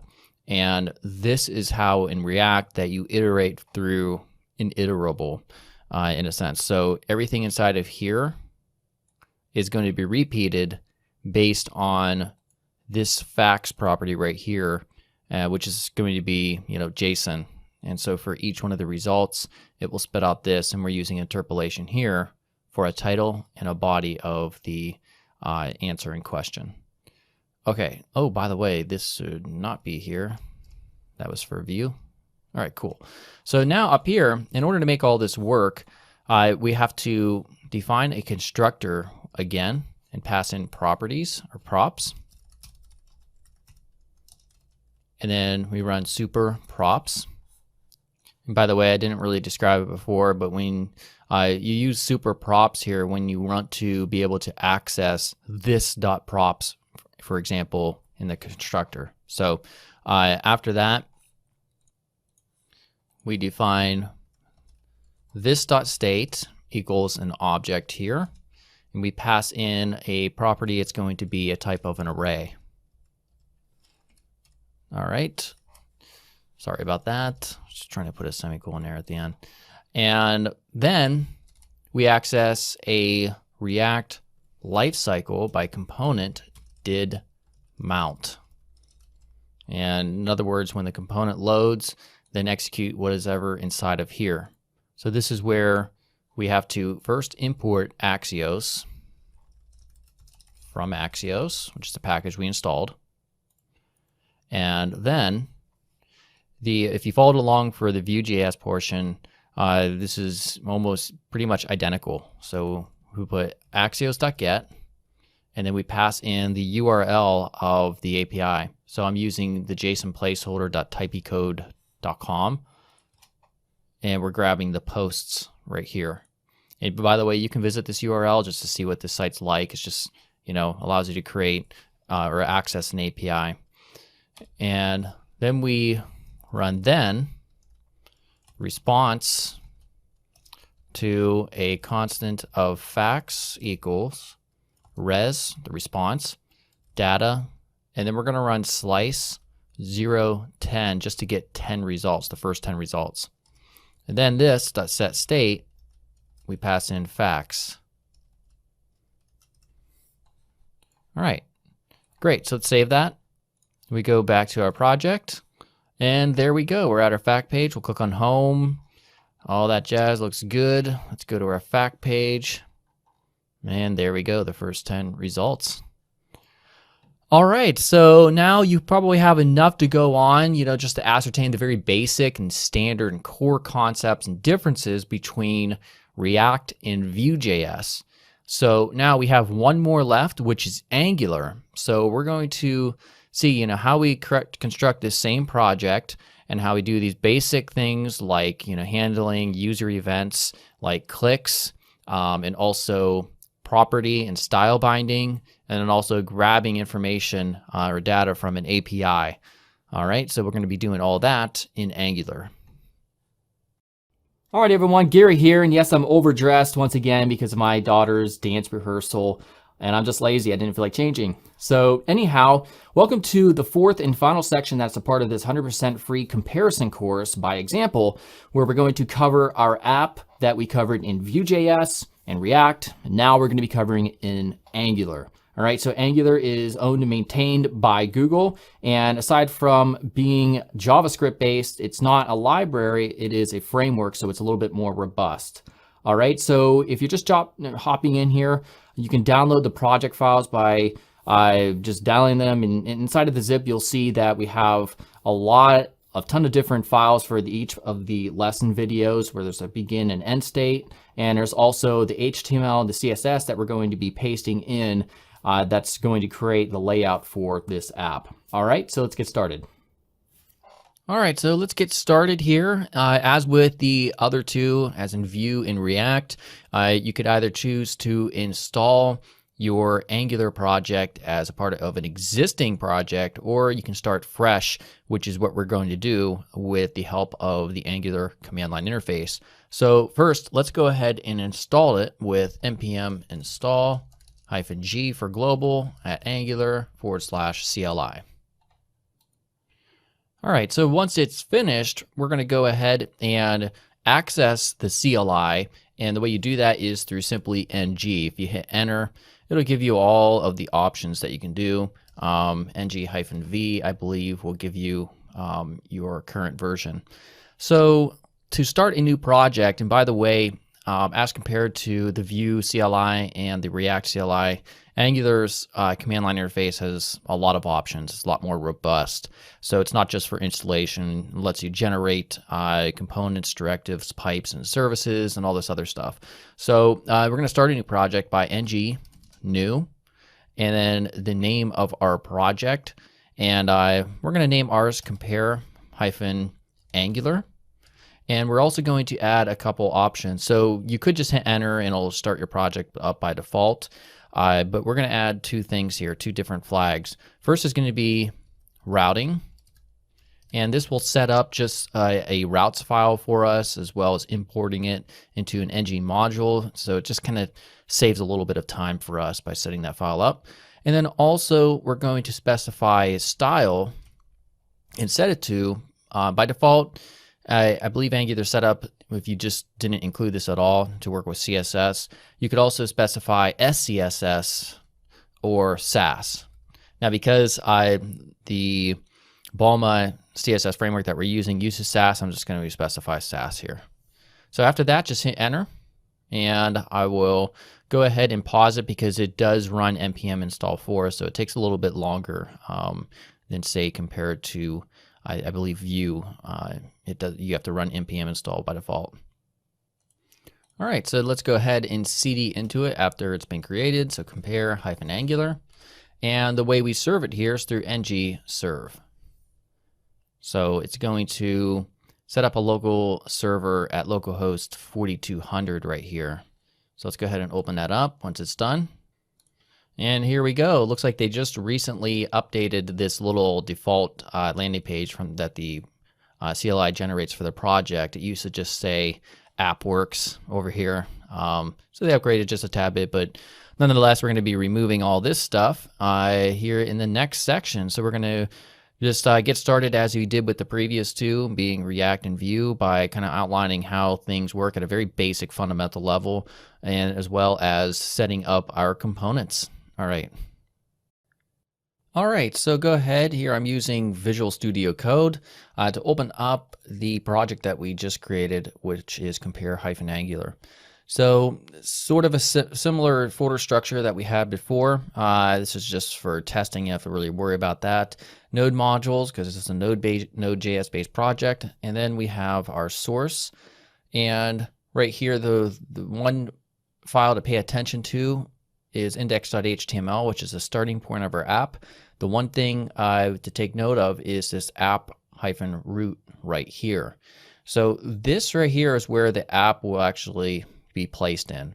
And if we open up the app folder and go to app.component.ts, and that is for TypeScript, which is a superset of JavaScript that compiles down to JavaScript. So TypeScript gives you certain advantages over just writing plain JavaScript. You can just write JavaScript if you wish, though. All right, so if we look in our app.component.ts file, you'll see that we have a selector here, and this whole thing right here is called your component decorator. And inside of it, you basically specify a series of properties that configure this given component. So they always have a selector, and this is app-root, which corresponds to this index.html app-root right here. Okay, so going back to this file, we could also see that we have a template URL property, and this is bound to an external HTML file, which is located right here. And then as well, we have a style URLs property, which lets you specify an external Sass or CSS or SCSS file for the different, let me find it right here. By default, it's just empty for your different styles associated with this given component. All right, and then finally down here, we also have the export class app component. This is where all the logic goes. So dependency injection, defining your methods and your properties, all go right here. We can see one by default is created called title. If we go back to our app component.html, we'll see it's referenced here through interpolation as title. All right, so that's basically, a crash course of how, a very rough and simplified sense of how Angular is set up to work. So let's go ahead and get started. And the first thing we're going to do is to generate some components with the CLI. So unlike the other two tools for Vue and React, the Angular CLI lets us real quickly just generate these files instead of having to manually create them for ourselves.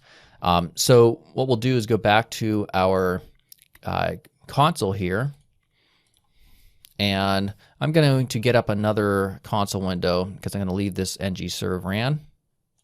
And here I am inside the project folder. And before we look at this real quick, I'm going to bring back the Adobe XD mockup and prototype that we designed in the very first section of this course. And again, just to go over this, in terms of how the components are structured, we have a header here, or a navigation rather, and then we have a footer down here, and then we have inside of here a component that will show a home, and then also over here a component that will show a fact page. All right, so we could generate a component for these, for the navigation and the footer. However, if you know that they're going to be present on every page, then you don't really have to generate a component specifically for those. Instead, we're just going to place the HTML and the CSS and the coding for that inside of our app.component.ts file that we already looked at. So really that just leaves the FAQ and the home components to generate. So it looks like this. We're going to access the CLI by ng. Now we could say generate, or simply G, which is shorthand for generate. You can use either or. And then component, or C for component, which is shorthand. You can use either or. And then the name of the component. So the first one we'll do is home. Hit enter. You can see it generates several files for us and also updates our app.module.ts file. And then we'll also hit the up arrow key and change this to FAQ. All right, simple enough. So let's go back to our project here real quick. All right, so now we have two folders based on the component names we generated. So FAQ and home. All right. In the next section, we're going to go ahead and get focused on tying these components together and setting up our routing. Okay, so in our source app and app-routing module file, this was generated when we added the routing syntax, or the flag rather, when we started the project with the CLI. All right, so this is really straightforward. The only thing we have to worry about is this object here contained within this array right here. And for each path that we want, we designate a component and we separate them here with commas. So the first one is going to be for a home component. So the first thing we need to do is import it up at the top. So import home component, and that's the name, by the way, if you checked inside of the home folder, and from /home and home.component.ts. Actually, we don't have to put the TS file there. Now we're going to do the same thing for the FAQ component. So this changes here to FAQ. And this right here is simply FAQ and FAQ. There we go. All right, so for this default path, we're going to leave the path there just empty. And we're going to get rid of this children property, and we're going to change this here to home component, or rather component, home component. All right, and then after that, we're going to put a comma, and we also have one for our FAQ page. Okay, so for this, it's just simply going to be FAQ, and this will be FAQ component. There, simple enough. So now let's go ahead and focus on the app component in the HTML file for a template. Now let me go ahead and remove that. And notice we have a router outlet down here. All right, so this is where our home component and our FAQ component will be placed inside. So up here will be the header, and down here will be the footer. All right, so if we take a look at the result in the browser, make sure ng serve is being run in the console, we'll see that we have our home works. This is the home component, and this works because we set it up in the app routing file. And then if we go to /fac, we'll see it says fac works. All right, great. So let's continue on, and let's go ahead and let's go and integrate our Balma CSS framework. So back at our console, we're going to run npm install Balma and save it. All right, so once that is installed, we'll go back here, and we're going to go into a file called angular CLI.json. All right, so notice we have a property here called styles, and by default, it has it set at styles.sass, which is just right down in here, right there. Just before that is when we want to load, or where we want to load, our Balma Sass file. So just above that, go ahead and type in this right here. So node modules, balma.sass. All right, so you could save that. Now we're also going to create an mq.sass file that's sitting right next, that will sit in the same folder as our styles.sass. So I'm going to create that real quick, mq.sass. And I'm simply going to paste in what we were pasting in before. We created this same file for Vue and React. And for Vue, because that was the first framework or library that we're covering of the three, I did pretty much when it comes to the whole HTML and CSS process, I did kind of write this out by hand. Although I don't think I did this file, but all the other CSS and all that is all covered in Vue, the Vue section of this course, just for your reference if you wanted to see that instead of me just pasting this in. By the way, all the project files are here, so you can paste this in as well. You don't have to sit there and type all this out manually. But this is just for some variables here that are defined that we can have access to our custom CSS that we will write, and then some mix-ins here for responsive CSS. All right, so we'll save that as well. So next, let's go ahead and focus on, real quickly, the header portion of our app component. Oh, and before we focus on the header, let's go ahead to our index.html file. And just before the closing head tag, we're going to add our font awesome link rel right here, because Balma does use font awesome for the icons. All right, so let's go back to our app component.html. So here we have our header, and then we'll also have our footer. So let's focus on the header and also making it work. So I'm going to paste in from the HTML that we've been using throughout this course for the header portion of the site. So simply paste in right here, hit Control B just to give us a little bit more room. And this is what I have pasted in.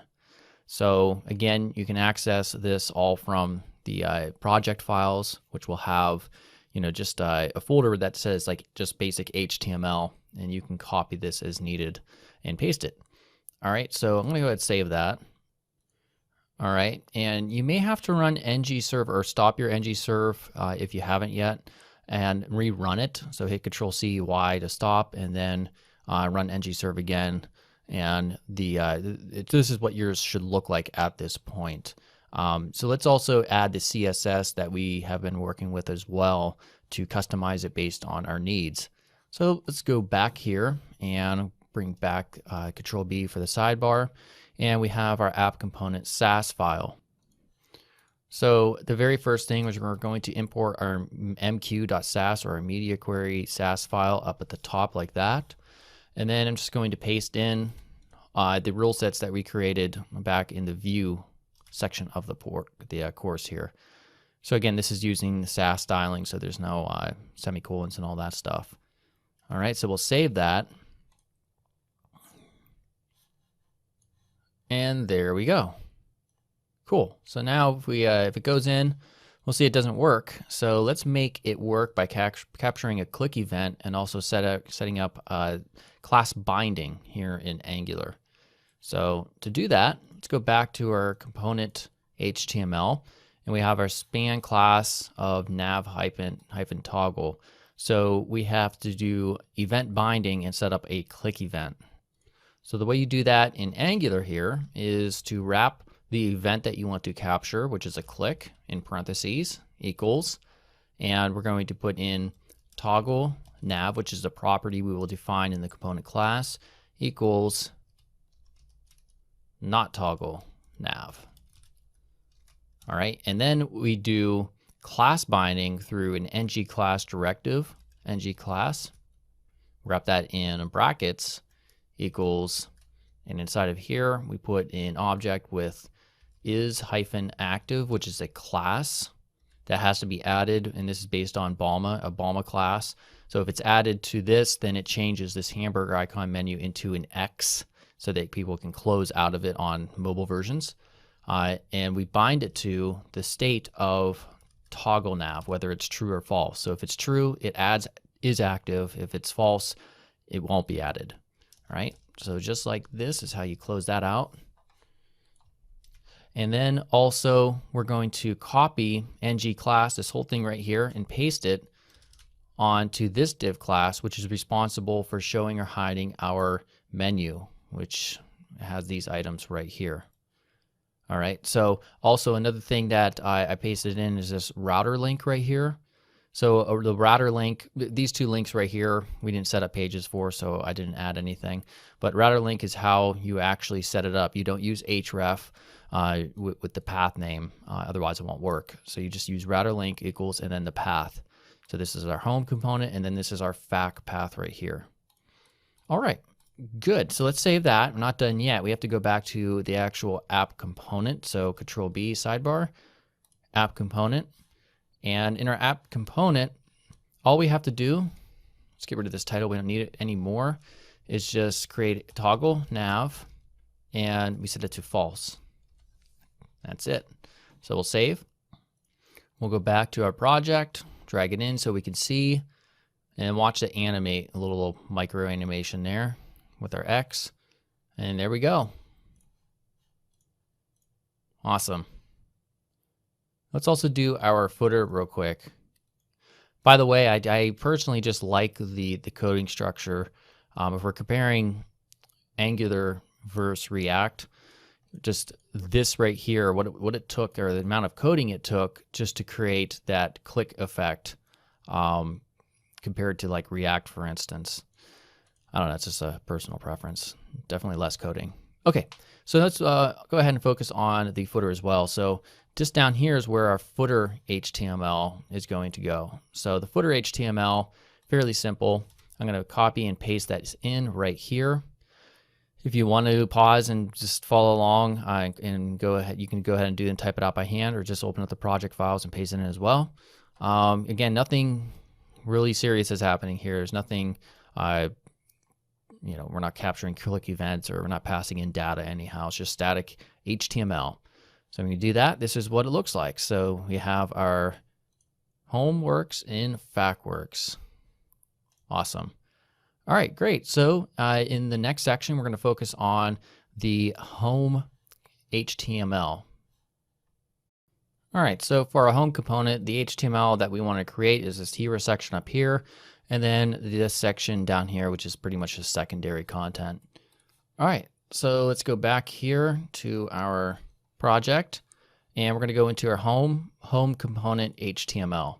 We'll go ahead and gut all that, and we'll just start off with the hero section first. So I've pasted this in, and if we save it, we go back to our project. There we go, soaring to new heights, blah, blah, blah. We don't have CSS yet for this, so it's a little bit weird looking. Plus, we need to also get our clouds.jpg file in an assets folder. So right here, an assets folder is already created for us by default. So we're going to right click and reveal in Explorer. And we'll go into here. And you can download the project files and find this clouds.jpg. Make sure it's in there. Close this out. Now if we go back to our project, it should show, wait, it won't show it yet because we don't have the CSS, sorry about that. So now let's go to our home component Sass, and I'm just going to paste this in. So we're importing our media query file. We're referencing a hero class here, just making some adjustments on the font sizes based on tablet and desktop. Referencing our H2, FACOG is for a font awesome adjustment to the size of the font. And yeah, that's pretty much it. This is for padding right here. So we'll save that. There we go. So that is it so far. Great. All right, so let's also continue on and add the rest of the HTML to finish out the home component page.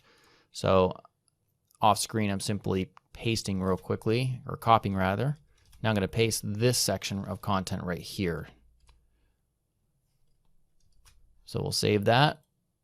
We'll go back, and there we go. So that is the home component HTML. Awesome. All right, so we have a lot of time left here, so I'm going to just finish off by the only remaining section is this fact page right here. So we're going to go into the fact. Actually, we'll start off with the component file first, because we're going to pull in data from the API like we did with Vue and React, the same exact API location. So in Vue and React, we used Axios to pull, which is HTTP client library, to pull in the data, the JSON data. For an Angular, it has a built-in library for us to use for that purpose. So at the top of the file, we're going to import two different things. We're going to import HTTP from Angular, the Angular HTTP library. And then we're also going to import a map operator from reactive extensions, which is right here. So make sure you have these two added at the top. And then inside of, or at the very top of our fact component class, we're going to have a facts property of a type array of any. And then in our constructor, we're going to pass in our HTTP, an instance of it. So private HTTP, HTTP. All right, and then inside of here, and in this constructor, this gets ran when the component loads. So we're going to reference this.http.get, and then our URL to the endpoint that we've been using throughout this course. So I'm going to paste that in. And after that, we add map, which we imported at the top, the response to response in JSON format, and then we subscribe result to this.facts equals the result, or response rather. I always say result, I don't know why I do that. All right, and then that should be enough for this section. So now we have our fact HTML, and again, this is very simple. So I'm going to paste this in without the coding portion first, so that I can describe that actual portion. So we're pasting in the HTML we already did during the Vue section, and right now we do have interpolation here. So the section that gets repeated for these questions and answers is from here to here. All right, so starting at this second div class in, what we do is add an asterisk ng4 equals, and we specify let fac of facts. And facts is the property that our response is mapped to. And then we reference fact.title and body right here. So if we save this and we click on our facts page, we get an error. So let's check it out. Things don't always work like you intend them to. So no provider for HTTP. All right, so that's because I forgot real quickly. If we go back here to our app module.ts, we have to import it and add it as an imports right here. All right, so the code for that, we'll put there in the middle, is import HTTP module from the Angular HTTP library, and then we'll just copy this, put a comma here, and add it as an import. So if you save, you go back and click on facts, there we go. So this is showing up off on the right because we haven't yet added the CSS to fix this no wrap issue over here. So let's go back and do that real quick. We're going to go to our SAS file for fac and just add these three rule sets. So flex wrap is what's going to fix that issue over there. By the way, we go back here, we're going to have a ton of results. If you just want to limit that to 10, then the way in Angular to do that real quickly is go back to our HTML, and right here, we're going to put in parentheses, facts.slice 0, 10. And then we add a colon in brackets and close out that. So if we go back here, we'll now see there's only 10. And there we go. That is it. So hopefully you guys were able to learn quite a bit about the primary core differences between React, Angular, and Vue.js. Personally, my takeaway from it is I really like Angular, and that I may be partial because I started out with Angular first, so that's where I'm most comfortable. After that, I would say I like Vue.js a lot. Everything, it kind of follows a similar flow to Angular in the idea that the component structure, is very, it's separated in terms of, you have your styles, you have your component logic, and you have your template. React, I don't know. I don't really personally prefer it. I know it's very popular, if not probably equally popular to Angular. But yeah, that's just my personal preference. So use this, I know a lot of maybe aspiring or new developers, this is probably hopefully valuable in some way so that you could say, okay, I personally like this, like Vue or whatever. So I'm going to start focusing on that. So hopefully there was value in that. So please, subscribe to my YouTube channel. That's at Design Course, and also check out